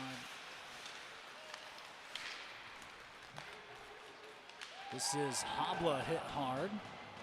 Meanwhile, we've pulled the game up here and we're able to see the stream, so we're not sure. Far side, Nichols holding. Feeds it down, but it's cut off. Back to Davidson. Davidson spins it behind the net for Justin Watson. Watson holding there. He'll try the near side.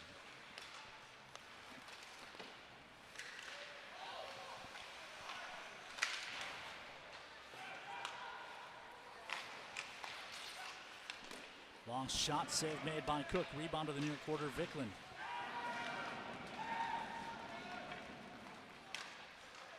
Thrown to the near, make that far side. Ramirez couldn't find it.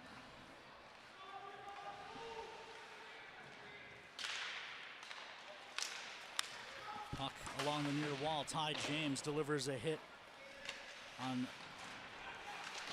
the puck carrier, and the puck moves to the far side.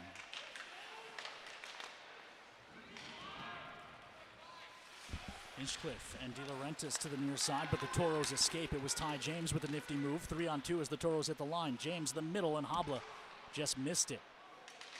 Kept by Edwards, gives to Ty James. James with a shot, it's blocked to the far side wall. Foyles pokes it behind the net. It'll roll to the near side. Edwards spins it to the middle. Foyles couldn't redirect it. Thrown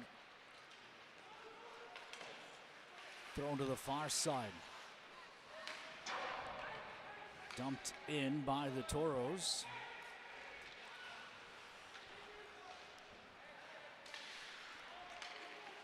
Puck rolled ahead into the Toro, make that Warthog zone.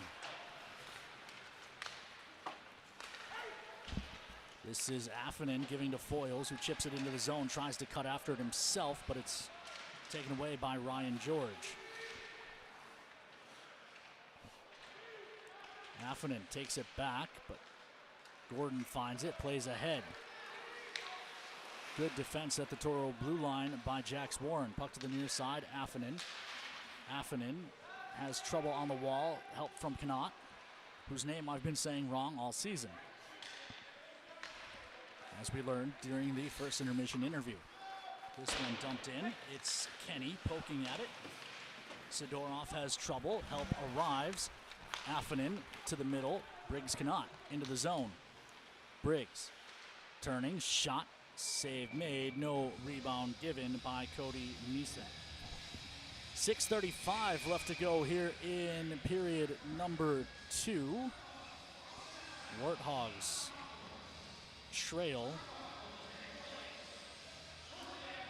And it looks like we're taking a media timeout, so we will step out for a quick commercial when we come back. The rest of period number 2. Warthogs trail 2-1. The Four Bears Casino Sport. The Four Bears Casino Sportsbook has a new look. Enjoy Vegas-style betting in comfort. Play and qualify to win trips to Vikings or Raiders NFL games. Order a drink at the dedicated bar. Then kick back in a lounger and watch the full wall display. Feel the action all the way to the final moment and claim your winnings. Book it for private draft parties or game day too. Visit the remodeled Sportsbook at Four Bears Casino and Lodge, 4 miles west of Newtown. Welcome back inside the Rough Rider Center here in Watford City, North Dakota. Beautiful facility here. 2 hockey rinks, full-size basketball, volleyball, an indoor water park. If you can make the trip out for tomorrow's game or the set in February, highly recommend it. Some stay-and-play packages available that include your meals, tickets to the game, and hotel at the Rough Riders website. As Jockums gets tackled behind the net. Meanwhile, it's Wes Berg on the attack. Plays to the middle of the ice. Shot by Bovey, blocked and picked up by the Toros.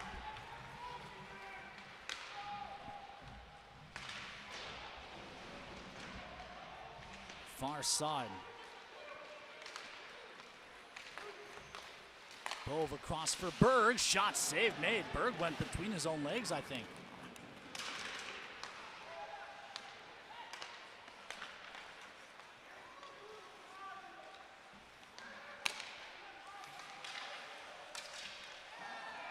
And this will be a slashing call on Vorobiev.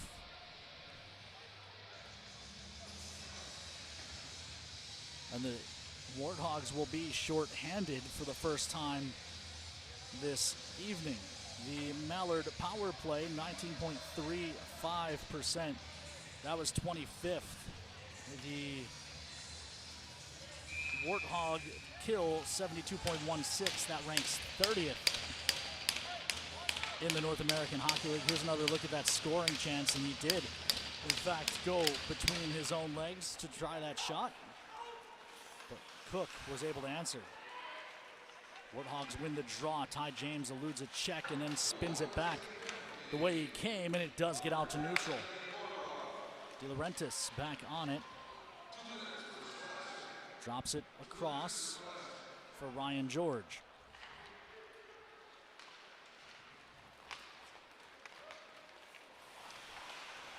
Into the zone come the Mallards. De Laurentiis looking for a shot. It's blocked by Foyles. Up top, kept at the blue line. Toss across the near side. De Laurentiis down into the corner. Hinchcliffe spun to the far side. Good stick by Ramirez. Tipped the pass, but second try gets through to George, whose shot's blocked by Spadaro. Pierman turning in the corner. Hands off Hinchcliffe. Out to the far side, Watala, who has the period's only goal. Gives to George. De Laurentiis looking backside. It's blocked by Dane Ramirez. Back to the near side. De Laurentiis across. Shot blocked by Spadaro and then hacked down the length of the ice. 43 seconds, I think, left on the Papa John's PK.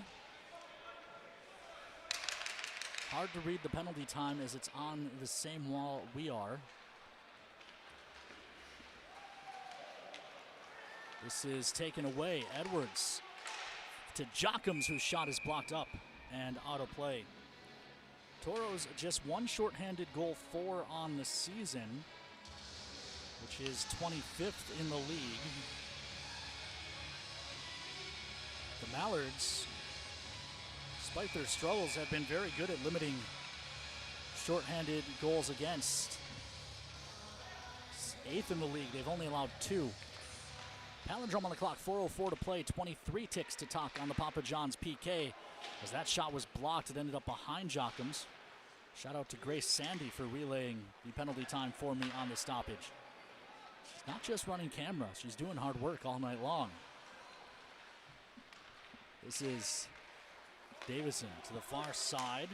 Vanderway has it blocked and not. Chips it ahead. Vorobioff, can he gather this and cut to the front? He does. And he's not able to pull the trigger on a shot. Good job getting back by Deke Davison. May have gotten away with a hook. Couldn't tell at live speed. This is Bovey putting it behind the net. Gabe Kenny trying to get free. Now he takes a man into the glass, who eventually finds the puck anyway, but Sidorov plays up the far wall for Knott, who's pinned. Far side, Kenny comes headhunting. It's back behind the net for Solominski. Solo avoids a big collision and then plays to the near side, but Affonen couldn't hold on. Rosenoff, shot blocked, ends up being a pass across the ice for another blocked shot. Affonen pressures the point, but it's dumped in behind the net. Sidorov uses the glass to bank that out to neutral, but it's onto the stick of Christman. Around to the near side. This will completely leave the Toro zone. Affonen hits the brakes at the blue line. Looks to turn back into the zone. Help from Knott doesn't come. And it's Duchesne taking over. Duchesne may have been hooked by Habla, which results in a takeaway. Affonen trying to give it back to Habla. Feed to Ramirez is blocked. Affonen's backhand try kicked to the corner by Pierman, who picks up the puck himself and jams this one up ice. Duchesne will try to get through, loses a glove, picks it up, and chases the puck down in the corner. Mallards control up to the point, near point, Fanti. Fanti looking for a lane, taken away by Nichols. He'll just throw to the far side. Schwartz jams it ahead, but George keeps it at the point. Shot tip. That goes wide of Cook's net.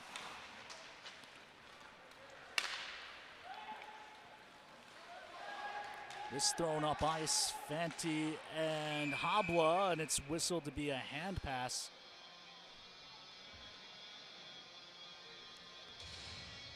Let's get another look at the breakaway from Vorobioff. He came out of the penalty box, and as he tries to cut across, a good stick lift. A clean defensive play there by Deke Davidson to protect the 1-goal lead for the Ducks.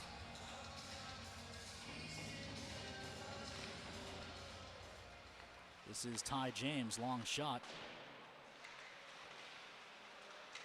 Down low. Jam play doesn't work at the side of the net. Big collision as Jockums was knocked down. Good keep at the blue line. They've got Joachim in behind the defense. Shot, it's in. Toros, or Warthogs, I should say, tie it up. A good takeaway.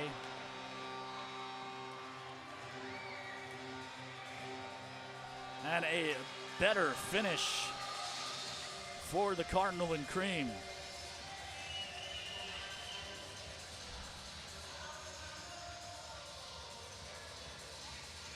Here's another look at that goal. It's Spadaro whose pressure forces the takeaway to Prima, who finds Jockums down low, and he goes short side to even this at deuces. So the Toros / Warthogs have twice fallen behind and twice drawn even, but have yet to take a lead. For those of you who play the Forebears over-unders, it means we have yet to have a lead change in this one. This is Spadaro on the far side. Feeds Dane Ramirez. Dane cuts off the wall. Nifty play to keep possession, but he can't get towards the net. Drops it back to Ty James. James gives back to Ramirez. Ramirez, far side. Spadaro walks in. Wires, it's blocked, and Karam's ahead. Good recovery by Ty James and Dane Ramirez to prevent Rosenoff.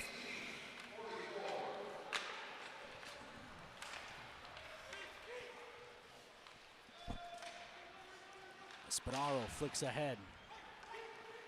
Gets it back after the dump-in was blocked. This time it gets deep. Nissen out of his net, plays to the far side. Nichols working along the boards. The Mallards come away with it. Near side. Hinchcliffe, the captain of the Mallards, dumps it in. Played up the far wall, and it will go. Not for an icing, because the horn will sound to end the period. Sounds like everyone's saying the stream is back up and running. Several comments on that, so thank you everyone. The Hyatts checking in from Punta Cana. Look, I love NAHL hockey as much as anyone. Like I said, this is game 975 for me in my career. I guarantee you if I was in Punta Cana, I would not be watching this broadcast, but I appreciate the enthusiasm.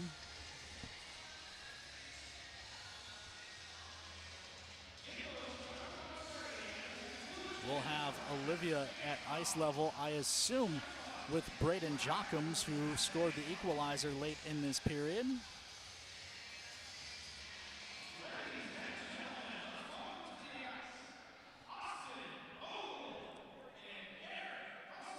We're going with Jockums down at ice level with Olivia. Toros fans, I'm joined with Braden Jockums down here. Walk me through that goal. Where do the emotions are going through right now? Just got to keep getting shots on them. Got to keep getting pucks in deep on their D, and keep testing this goalie out with lots of shots. Obviously, playing here in Warren Watford, how is that? What do you love about it? I mean, really good rink, good ice, good atmosphere. It's always fun to play here, and yeah, it's just a really exciting atmosphere. All right, best of luck going into the third. Back to you, Ken. Thank you, Olivia. That will do it for period number 2. 40 minutes in the books, 4 goals on the board, 2 aside. We will send you out to commercial break when we come back. Olivia will take you through the Forebears Casino Lodge intermission report. Your plan speaks volumes when you're going to have a drink. Be intentional to ensure your safety and the safety of others by keeping just a few things in mind. The first is to look out for your friends and be the designated driver. Even if someone says they're fine doesn't mean they are. Second, incorporate water into your night. Ordering a glass can encourage your friends to take note. Third, be the person your friends trust and say no to the next round. And fourth, lend a hand when your friends have reached their limit. Your plan speaks volumes. Know your drink, know your limit. We often think of frontiers as pages in a history book, a time gone by. But even in this modern world, there are new frontiers to conquer. Whether you're tending the land to grow a better tomorrow or growing a business for new opportunities, the work you do powers the world. Exploring the frontier means stepping forward, shaping the future for yourself and for those around you. First International Bank and Trust, helping you live first, one step at a time. Hey Minotauros fans, welcome to Caves, your home ice advantage for home technology, home convenience, and home entertainment. From game day on the big screens, to smart home upgrades, to keeping your house secure, plus car audio and a huge selection of game room gear and accessories, our team sets you up with a winning game plan. Stop by Caves in Minot or visit us at cavesnd.com. With Caves, you will always be in the game. Go Minotauros! At First Command, our advisors are committed to coaching you towards a financial future worthy of your service. We're dedicated to coaching you from the start of your military career to retirement and beyond, at home or during deployment, for when things get tough and when times are good. Let us show you how we honor what matters most to you. It's time to get started today. I am Melissa Mack, and I do collections and loans at Aspire Credit Union. My name is Amy Rasmussen, and I am the Member Experience Coordinator at Aspire Credit Union. I think it's very important to give back to our community to show that we care. I think that we're very good at showing our members we care, and they see us out in the community. What I like most about working at Aspire Credit Union, it is very family oriented. We feel like one big happy family, and Aspire knows that your family always comes first. I'll always remember when I first started. I showed up to work and my whole office was decorated in Mexican theme because I was going to be going to Mexico. I remember just being so shocked and so honored that they did that for me. I just think that's really special that Aspire allows us to develop those relationships with our coworkers. We do a lot of fun things. We have the best potlucks ever. Kind of brings us together, and everyone just kind of helps each other out. Aspire to more. The Four Bears Casino Sportsbook has a new look. Enjoy Vegas-style betting in comfort. Play and qualify to win trips to Vikings or Raiders NFL games. Order a drink at the dedicated bar. Then kick back in a lounger and watch the full wall display. Feel the action all the way to the final moment and claim your winnings. Book it for private draft parties or game day too. Visit the remodeled Sportsbook at Four Bears Casino and Lodge, 4 miles west of Newtown. When you carry blue, you get a devoted team backing you up, focused on you and your well-being, making it easier and affordable for you to make health a priority. When you carry blue, you get a health plan that anticipates your challenges, that's helping shape the future of healthcare, with more helpful tools and resources so you can get the most out of your benefits and focus more on living your best life. Find your plan today. Blue Cross Blue Shield of North Dakota. Carry blue. Carry on. Fans, welcome back to the Four Bears Casino and Lodge Intermission Report. First, we're going to roll some highlights. We are yet again tied at the end of the second, so let's go ahead and take a look at those. In the first period, we obviously had the Mallards opening the scoring, and that was Ty Gordon on the breakaway. But then, luckily, 26 seconds later, we had Dane Ramirez responding to that, assisted by Jakobabla, a line that has been working. I got to speak to Mike Meredith, and he said, Dane's doing what all the guys need to be doing, is just taking those chances. Not every goal is going to be, a highlight viral goal, but a simple goal like that is exactly what we need, chances in front of the net. Then going into the second, Mallards got a quick lead with 17 minutes left on the clock. We'll see their goal here. Cook was able to save the first 2 shots, but that third one just finally had went in. But then with 1 minute and 16 seconds left on the clock, we had Braden Jocums scoring that goal. That was assisted by Artem Prima. Going into the second, we actually only had 1 penalty, and that was on the Warthogs for slashing. But let's go ahead and take a look at some out-of-town scores, and then we are going to send it out to a break, come back and do some other live scores, and then you guys will hear the second part of the interview with Presley Davis and Briggs Knott. Danbury beat the New Hampshire Mountain Kings 5-1. Rochester and New Jersey have about 2 minutes left. Rochester is winning 6-4. Elmira is currently winning against the Black Bears 4-2. Aberdeen is currently losing to St. Cloud with 6 minutes left in the second period. St. Cloud is up 1-0. And then Bismarck and the Bruins. Austin is currently winning 1-0 with about 15 minutes left in the second, so still a lot of time to play in that game. We'll obviously see how that one pans out. And then Watertown and North Iowa are tied 1-1 at the end of the second. We are going to send it out to a break, and when we get back, we'll have some more scores and then that interview for you.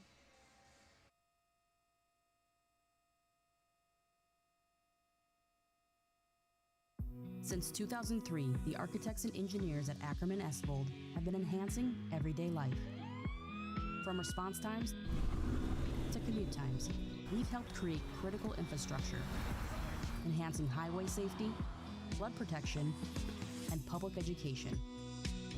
And we're no stranger to enhancing fun, family outings, and even game time. Ackerman Esvold, working to enhance your everyday life. Lucky for us, life is full of choices, big and small. They define us, make us who we are. And when it comes time for you to choose a car, home, your next big adventure, or start a new business, Farmers Union Insurance has the variety of coverage options to protect each perfect moment. Farmers Union Insurance. Contact your local Farmers Union Insurance agent today.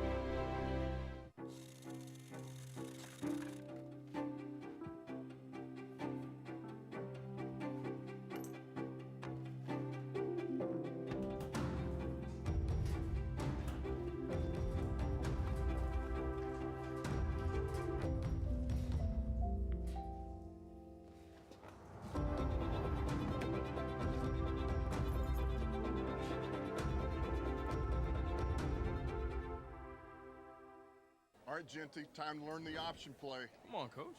I know how to run the option. Applebee's new Ultimate Trio. Mix and match 3 apps with 3 sauces, like shrimp, boneless wings, onion rings with sweet chili, blue cheese, and marinara. Or wonton tacos, waffle fries, and riblets with honey mustard, ranch, and honey barbecue. Or brew pub pretzels, mozzarella sticks, and waffles. How many combinations are there? There's over 80,000. Applebee's new Ultimate Trio. Choose 3 apps and 3 sauces for $14.99. That's eating good in the neighborhood. Is someone in your life using opioids? Know the signs of an overdose. Limp body, slow breathing, or vomiting. Step 1 is to call 911 and give them naloxone. It will reverse an overdose, so it can be used even if you're unsure whether they're overdosing or not. Request a free 2-dose naloxone kit now at hhs.nd.gov/opioids. A better smile isn't just about how you look, it's about how you feel. At Prestwich Orthodontics, we believe straight teeth lead to more than confidence. They lead to better health, higher quality of life, and a stronger you. From Invisalign to braces, our care is built around improving your life, not just your smile. Because when you feel good, you live better. Start your journey today at minotbraces.com. We are back for the Four Bears Casino and Lodge intermission report. To run through some of those USHL scores, we're going to have Youngstown Phantoms beating Tri-City Storm 5-0. The NTDP US team is playing the Lincoln Stars. The TDP team is currently winning 5-4 with about 30 seconds left in the third. Fargo unfortunately dropped against the Muskegon Lumberjacks, the final score being 2-1. Chicago Steel and the Cedar Rapid Rough Riders. Cedar Rapid is currently winning 3-1. Devin Rusley called up there this week, so obviously always good to see them winning. However, I am from Chicago, so always sad to see Steel losing. Sioux City Musketeers, Kobe Sad is in it, are playing the Buccaneers 1-0. Sioux City is up with 7 minutes left in the second. The Fighting Saints are playing the Green Bay Gamblers. Fighting Saints winning 1-0 with 2 minutes left in the second. Sioux Falls and Madison Capitals tied 2-2 with about 2 minutes left in the second. A lot of twos in that one. Then Waterloo is playing the Omaha Lancers. Omaha's winning 3-2 with about 2 minutes left in the second as well. Now we're going to show you guys the second half of that Presley Davis and Briggs Knott interview, and then we'll be back for Puck Drop.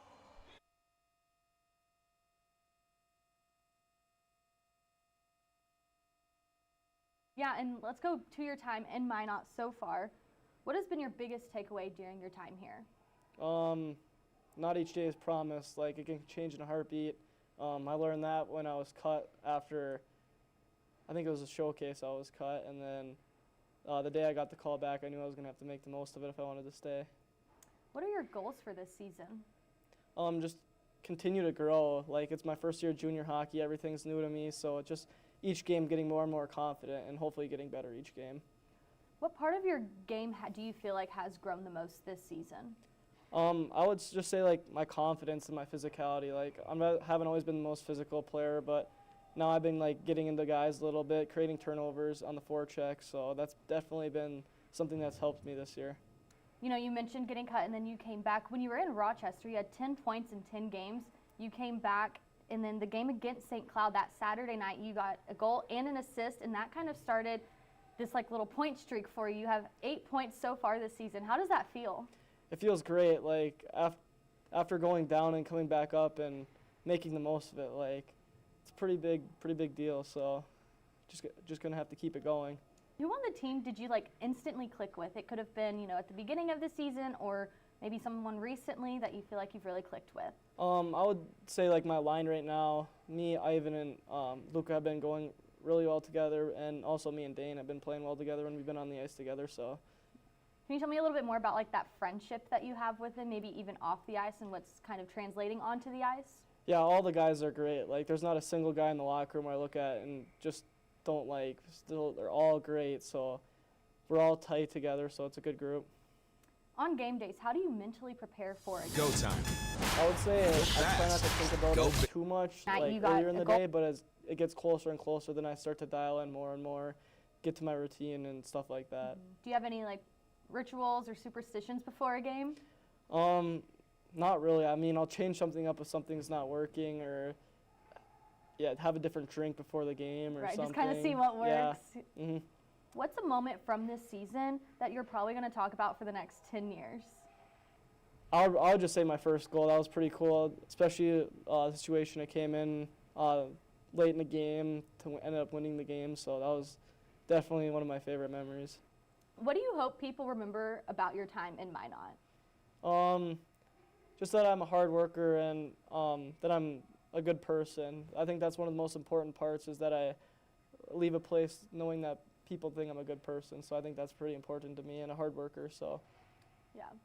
All right, fans, well, thank you for tuning in. We're going to get you back to tonight's game, and we'll see you next time. The Four Bears Casino Sportsbook has a new look. Enjoy Vegas-style betting in comfort. Play and qualify to win trips to Vikings or Raiders NFL games. Order a drink at the dedicated bar. Then kick back in a lounger and watch the full wall display. Feel the action all the way to the final moment and claim your winnings. Book it for private draft parties or game day too. Visit the remodeled Sportsbook at Four Bears Casino and Lodge, 4 miles west of Newtown.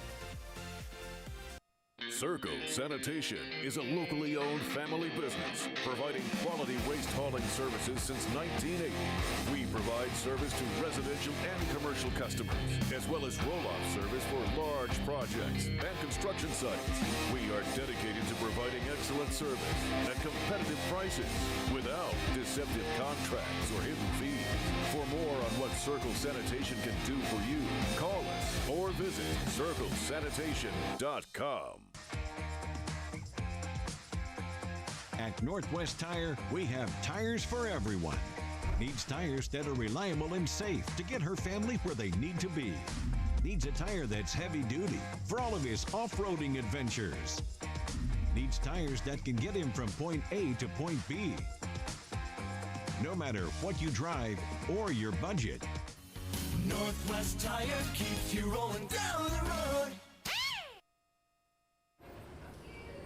When it's time to choose your team, you want to pick the best. I pick Carson Wentz.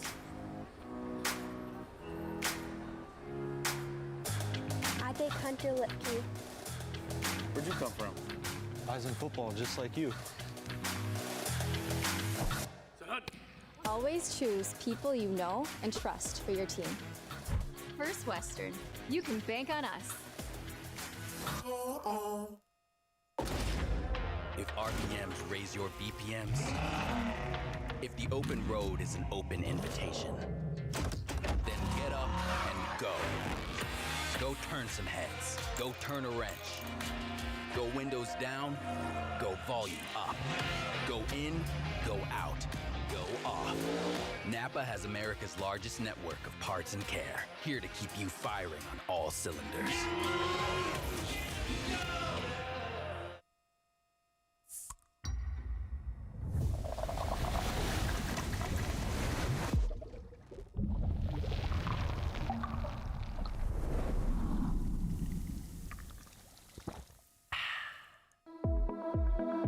The all-new Emergency Trauma Center, built with your reassurance in mind. The new healthcare campus and medical district, now open in Minot. Trinity Health, making more possible.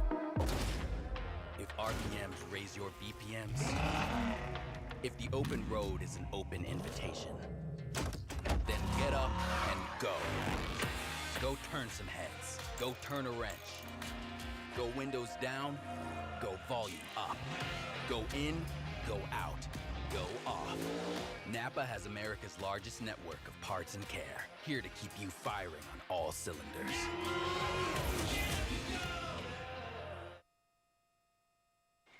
Welcome back inside the Rough Riders Center here in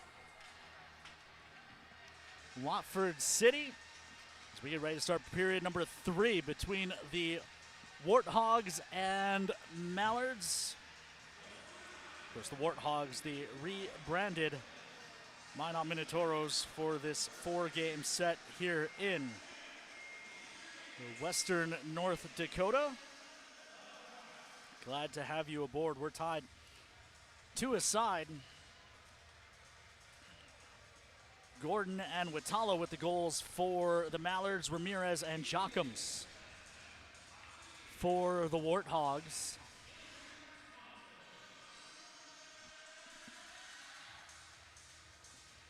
This the first of 4 games out here. Next one is tomorrow night, and then Valentine's Day weekend,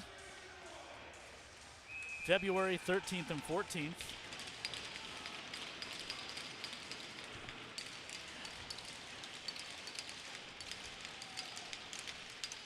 Puck is down, and third period is underway. George dumps this cross corner. Solominski hacks it up the wall, kept at the point by Fanti. Dumps it down into the corner. Hand pass is whistled. Also, Solominski looks like he caught a high stick. That's going to go unwhistled. Draw comes out to neutral. The Hyatts let me know it's already 10:23 at night. Well, now 10:42 at night in Punta Cana. So they're already relaxing on the patio, listening to some Watford Warthog hockey tonight. I don't think that it matters that it's that late. Not sure about my wife, but definitely my kids, if we were on vacation, would not want to be listening to me. And again, my kids don't usually want to listen to me even when we're home, so that might not be the best barometer. That dump in was gobbled up by Cookie Monster, so the draw will be to his right. 19:32 left to go here in regulation. We're tied at 2.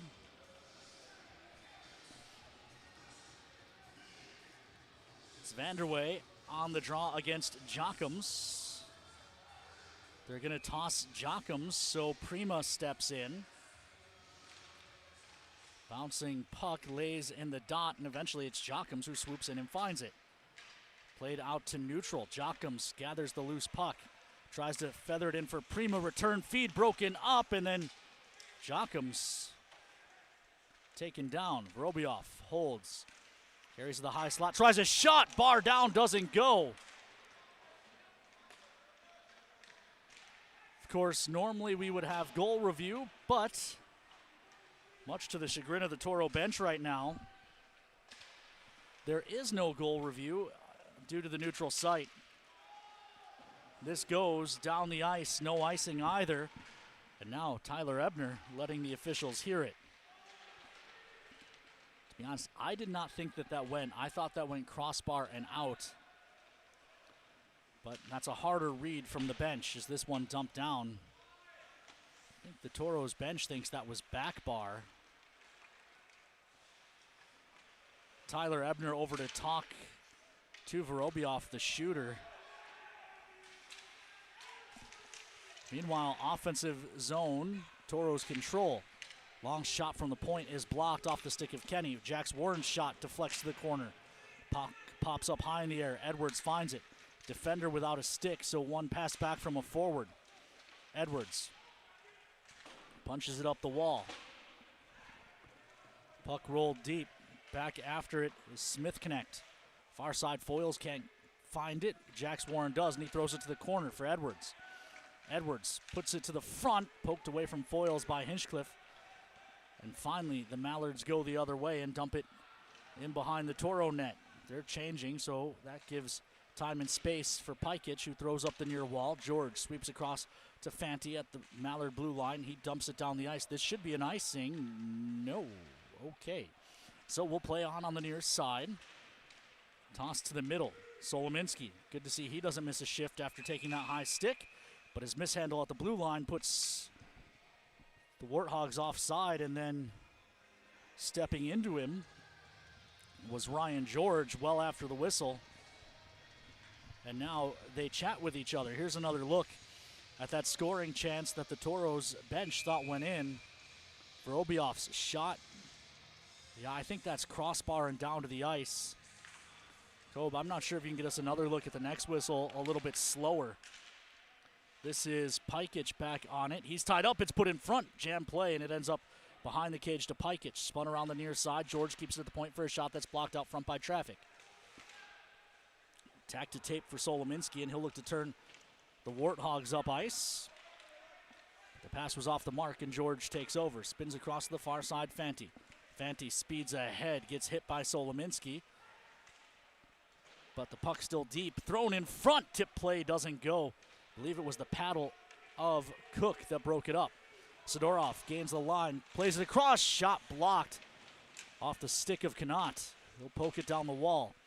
Affonen can't find it. It flutters high in the air. George, who seems to have been out there the entire period so far, will fire this in behind the Toro net. It'll check up behind the cage. Spadaro spins to the far side. Affonen exits the zone, cuts to the middle of the ice, skates over the center dot, but has his pocket picked by Vitala. Affonen takes it back, hits the brakes, drops it down low to Ty James. James to the far side, and Spadaro. Spadaro banks that ahead to no one in particular. It's kept at the point, but a good hit by Dane Ramirez frees it up for Spadaro.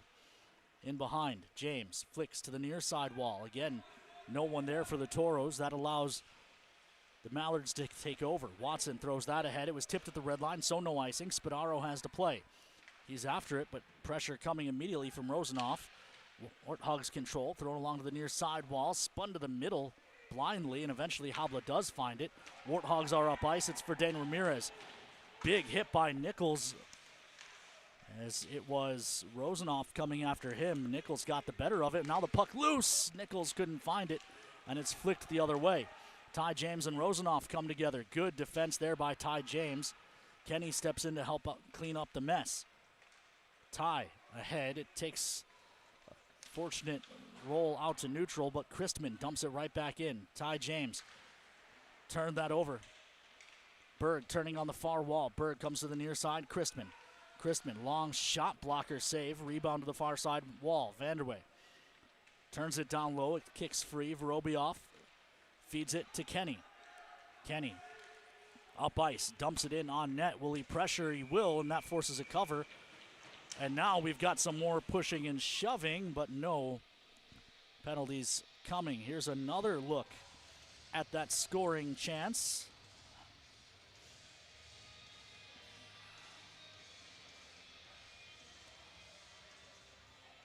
Kobe able to slow this down.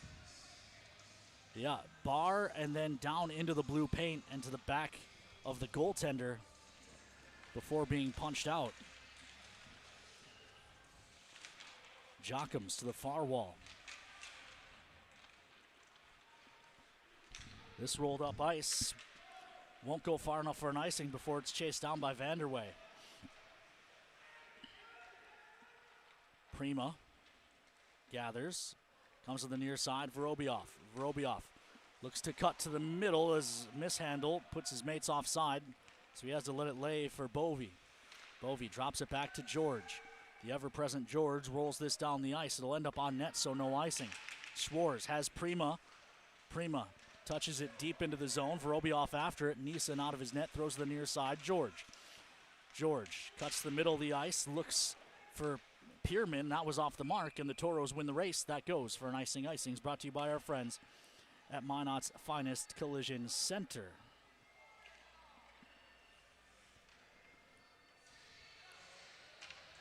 Jake Nowitzki commenting on my hat and the M logo, saying we just need to flip it upside down to be the Warthogs W. That was the plan, not specifically for this hat, but for the shoulder patches on these jerseys. But manufacturing error got in the way. So the shoulders are M's for this weekend to be repaired before we arrive in February. Behind the net it goes for Fanti. Spun to the near side. This will roll down the ice. Solominski will play as it doesn't go far enough for icing. Solo to the far wall. Pierman takes it away, but Foyles finds the feed to the middle. Foyles to the far wall. It gets through him, and now it's Pikic behind the Toro net. Pikic ahead. Marlon Edwards over the red line, carries over the blue as well. Edwards will ring it to the far corner. Vickman finds it there, hit hard, but he bounces off. Gives to Edwards, who lets it roll instead to the point. Long shot gobbled up, and now Vickland tied up in front of the net with Watson. Linesman in before any fists can fly. 13-17 left to play here in regulation.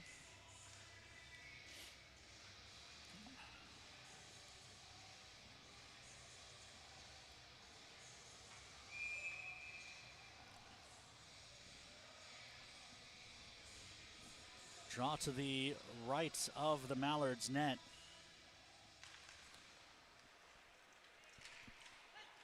This is carried ahead into the Toros zone. De Laurentiis puts it in front. Puck pinballs, and it's picked up by Affonen. Affonen tries to speed the Toros the other way. Gains the line for a shot that's blocked, and then guided to the corner by Davison. Puck squirts out front, but it's found first by Duchesne.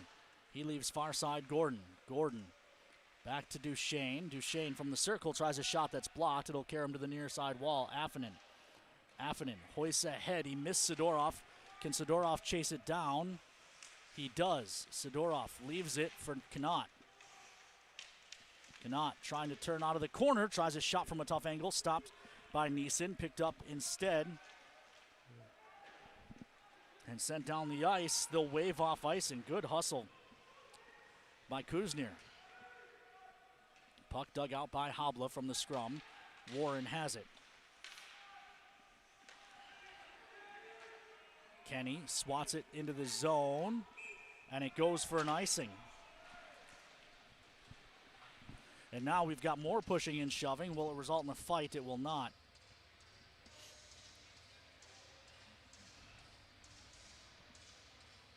So the draw back in the Warthog zone. 12:09 to play here in regulation.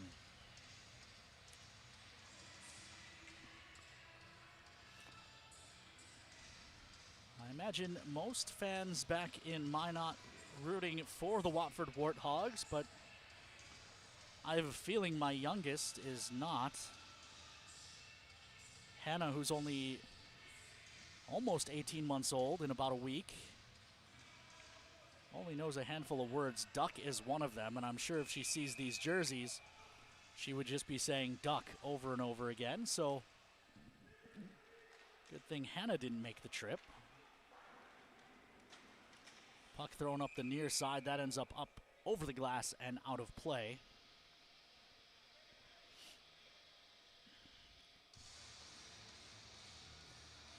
Of course, 8:54 at night here in Watford. We're approaching Hannah's bedtime anyway. Grace on camera 1 says we're approaching her bedtime as well. Draw to the left of Cook. Habla toss, so Ramirez will step in against Bovey. Ramirez wins it back.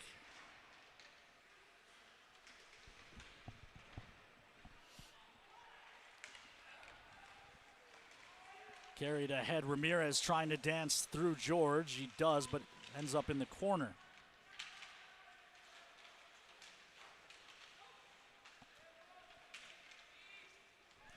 Near side.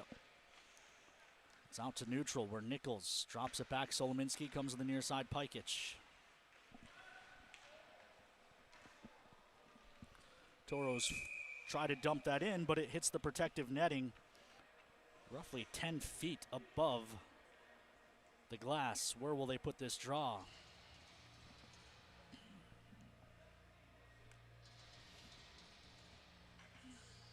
They'll put it at the center dot.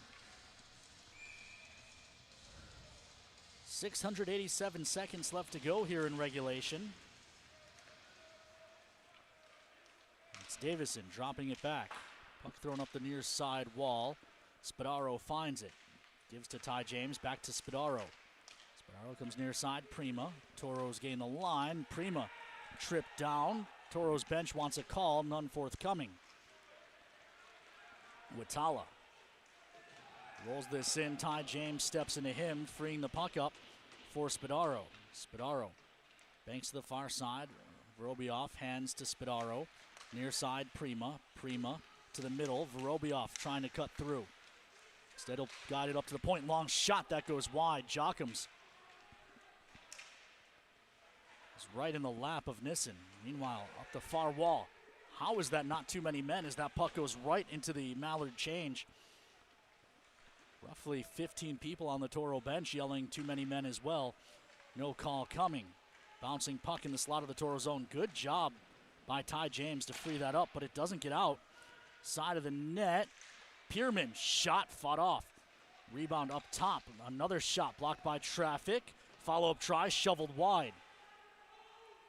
Puck spun to the near side. Prima finds it. Hoists ahead, not out. Kept at the point. Shot deflects off Traffic to the far corner. Ty James taken into the boards. Then has his feet chopped out from under him. If the Toros don't get a call soon, Tyler Ebner's head may explode. Near side, this is Prima. Prima up ice for Viklund. Viklund pressuring. Tries a shot, it's blocked, and then he gets cross-checked. Now they joust behind the play. Viklund, a pretty vicious slash. That also goes uncalled. Dumped cross corner. Viklund after this, but getting there first was Smith Connect. Foils down the wall. Edwards couldn't find it. It's thrown down the ice. Races on for icing. Can Schwarz win it? No. Good hustle by Mahojak. Up top for George. George with a long shot. That goes off Traffic wide to the far side. Fanti pinches down to keep it alive. Up top for George again. George looking to dance in. His shot's blocked. Follow-up try goes high over the net off the stick of De Laurentiis. Near side. George, his shot's blocked. Into the corner. De Laurentiis, his shot blocked again.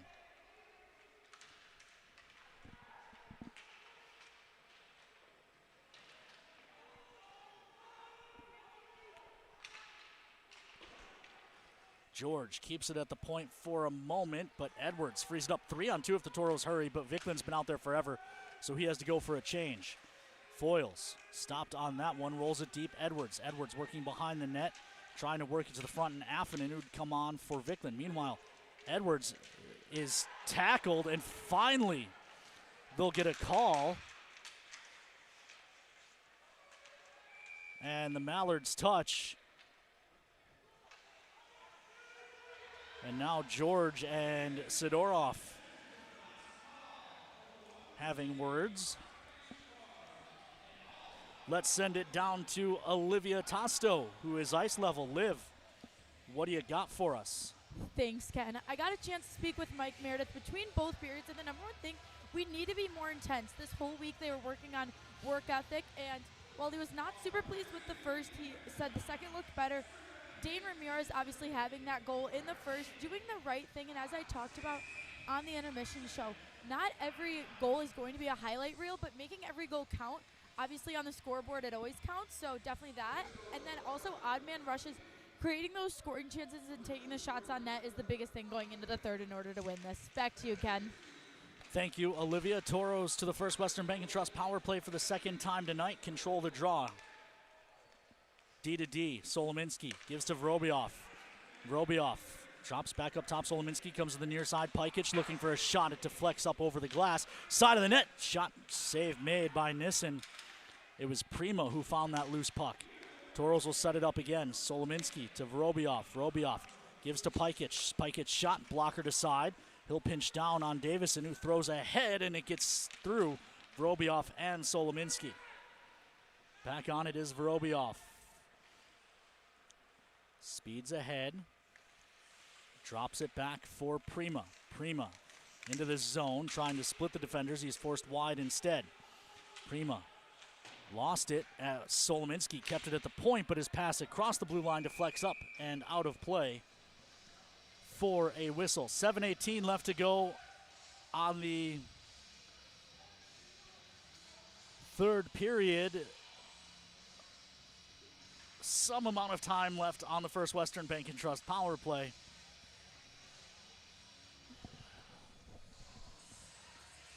They're going to take this draw out to neutral. It is 1:04 left on the First Western Bank and Trust power play. Shout out again to Grace Sandy for the assist. Christman forced back into his zone.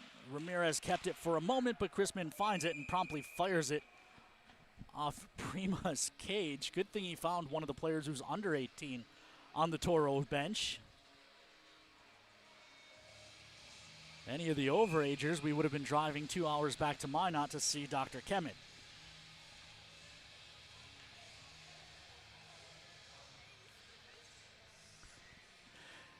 Dane Ramirez on the draw.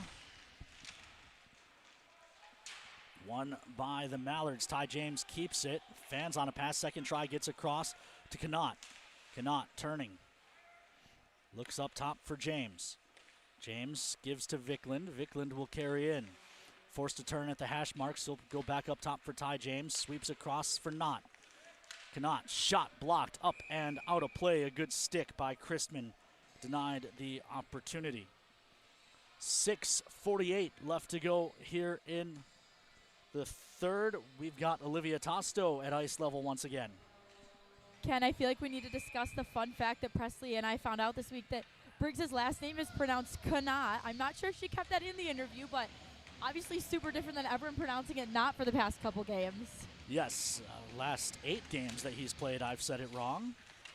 And you said that's happened before where a player hasn't told you it's pronounced wrong. This is the first time it's happened with an American, though. I've had several Euros tell me I'm saying their names wrong, and usually it's because there's a letter that doesn't quite translate from language to language. But first time an American player let me say their name wrong for, right. a month. Well, and Briggs said it happens so often that he just has learned to stay quiet about it, and here he is. Speaking of Briggs Connaught, his shot there was stopped, and the puck cleared out to neutral just as the Mallards come back to full strength. 6:09 left. No, Grace Sandy on it tonight. She just reminded me. Kobe Volk. We were calling him Woog for 2 seasons before he's like, hey, that's not actually my name. But you get to be my age, the memory starts to go. This is Nichols. carrying into the zone, then turning it over, but a big collision with Gordon frees the puck up. Sidorov drops it back to the point. Jax Warren, shot save made, rebounds there. They dig and poke, but it's underneath Nissen, who holds for a whistle. 5:33 left to go here in regulation. We're still deuces in the Rough Rider Center.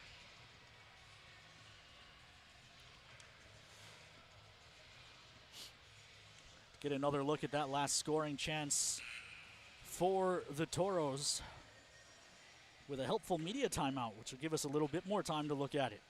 There's the shot, the rebound poke. I believe that was Affinen.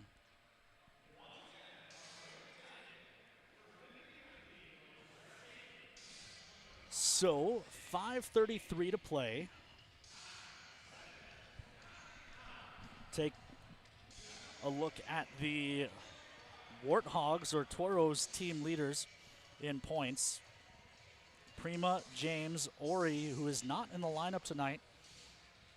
I saw him take morning skate, but he was wearing the yellow jersey, so I don't know if he'll be available this weekend or not. And then you look at where the team leaders compare around the division.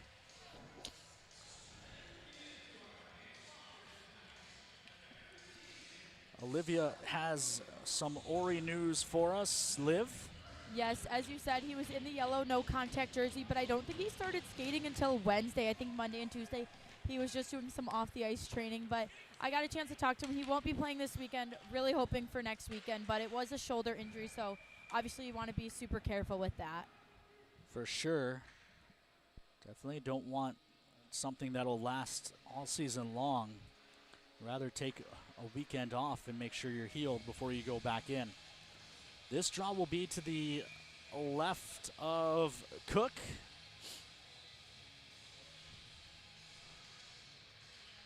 Jockham's taking this against Vanderway. Toros throw it up the near wall. Prima tried to hand to Jockham's. Meanwhile, Pikic got buried in the corner. Doesn't have his stick as he gets back to his feet. Long shot, save made. No call coming. I didn't see the collision. That was in the near corner. Now Prima upended, and that'll draw a call, and the Toros will go back to the First Western Bank and Trust power play. A lot of jawing back and forth. I just heard some words that I hope you didn't at home. Not sure what our mics are picking up.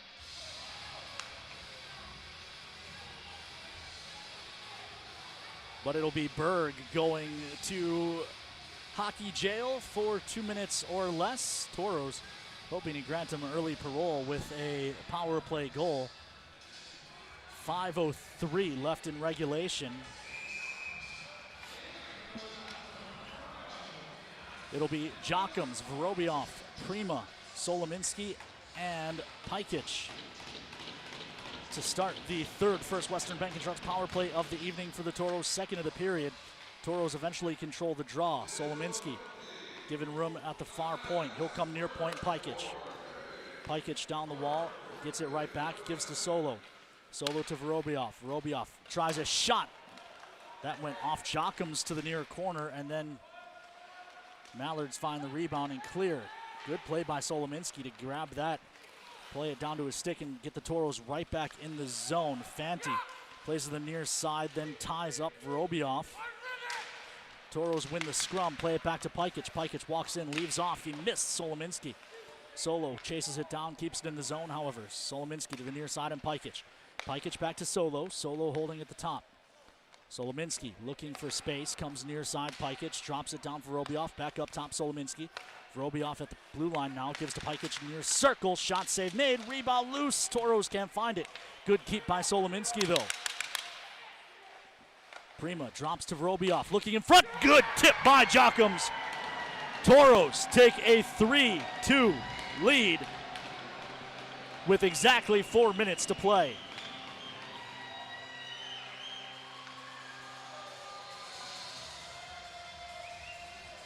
Or should I say Warthogs, as Jockham's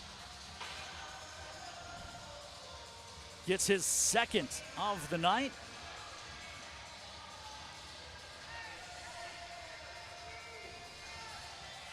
Here's another look on the nifty tip by Jocks. Off a good feed from Vorobiev. Not much Cody Nissen can do. That one caught someone hanging over the Mallard bench. 3:54 left in this one, as Toro fans in the comments reminding me of other players' names I've messed up over the years.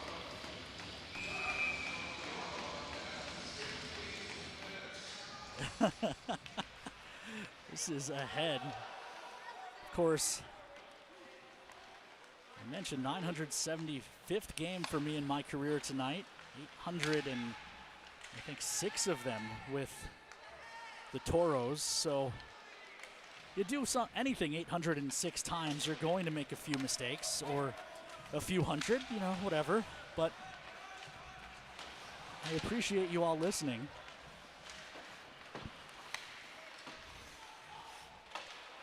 For all these years, as this is a cross. Long pass ahead, misses Hinchcliffe. No, he was able to tip it to negate the icing. He and Spadaro go into the end wall. Shot, that sails well wide to the near side half wall.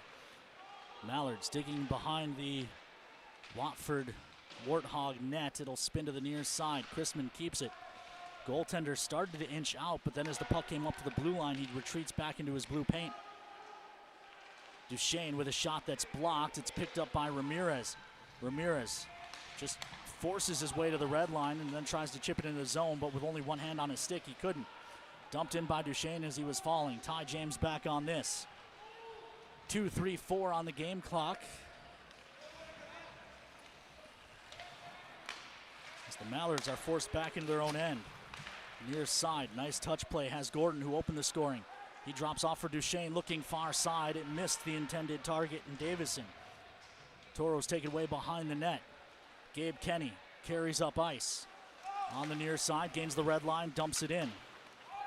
Nissen spins it to the far side. Gordon. Gordon met there, but the puck thrown down the ice. It will not go far enough for icing, so Jax Warren has to play. Near side to Gordon. To make that Kenny. Kenny dumps it in.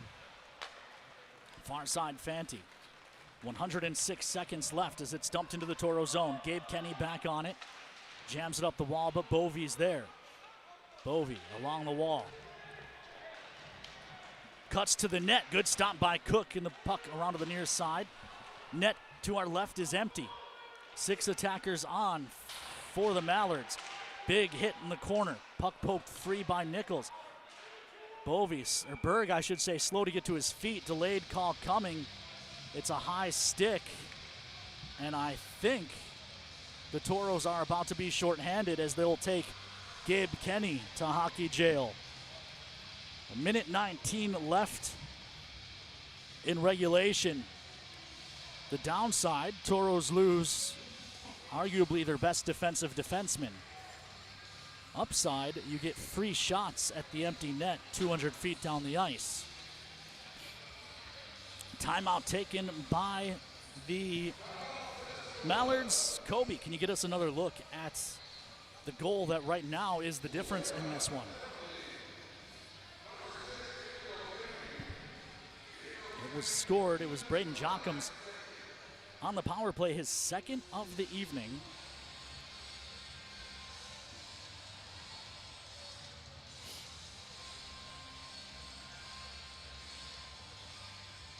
Jocks set up right in front of Cody Nissen.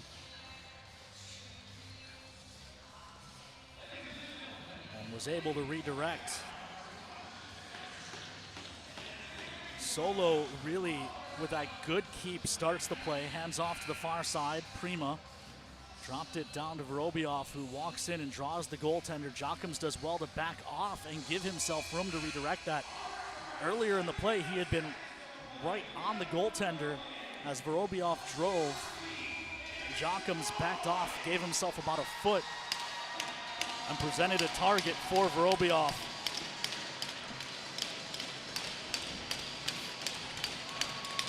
Minute 19, Toros to the Papa John's PK, leading by 1.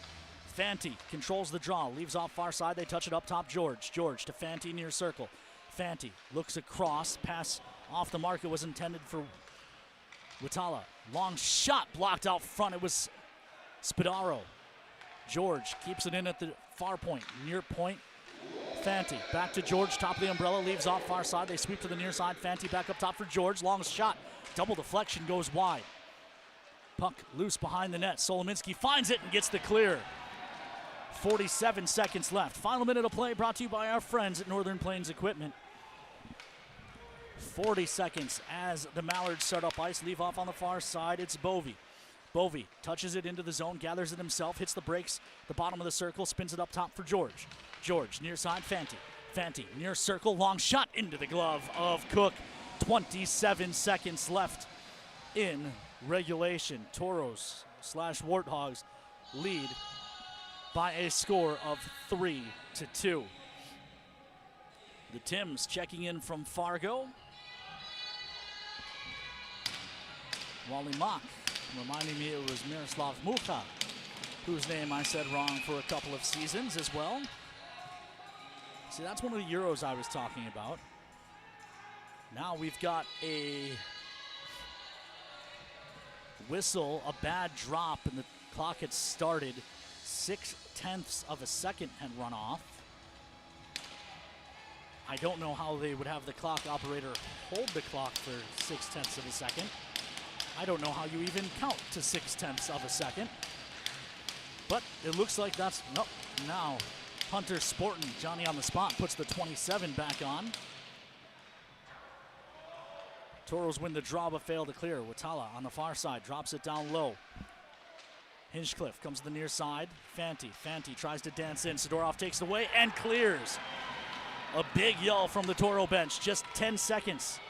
Ramirez up after it. He'll just try to eat this along the end wall. No desire to let this go. Toros and Warthogs will get the win as Ramirez gets buried at the end of the play. George stands over him. Good job by the linesman to get in. Sidorov over to have words with Ryan George. We'll see if that carries over to tomorrow night. But the Watford Warthogs come to the Rough Riders Center and stop the Toros' losing streak with a 3-2 victory. We will send you out to a commercial break. When we come, no, we'll keep it here. Olivia will have, I assume, Braden Jockums at ice level. So we'll keep it here instead.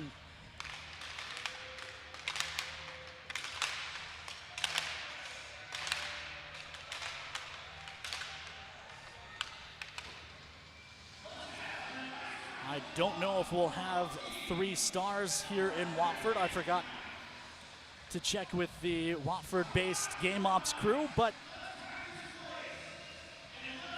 I think it would be, if I had to guess, 3rd star would be Cookie. And then you'd have the Toro goal scorers, Ramirez 2nd star and Jockums 1st.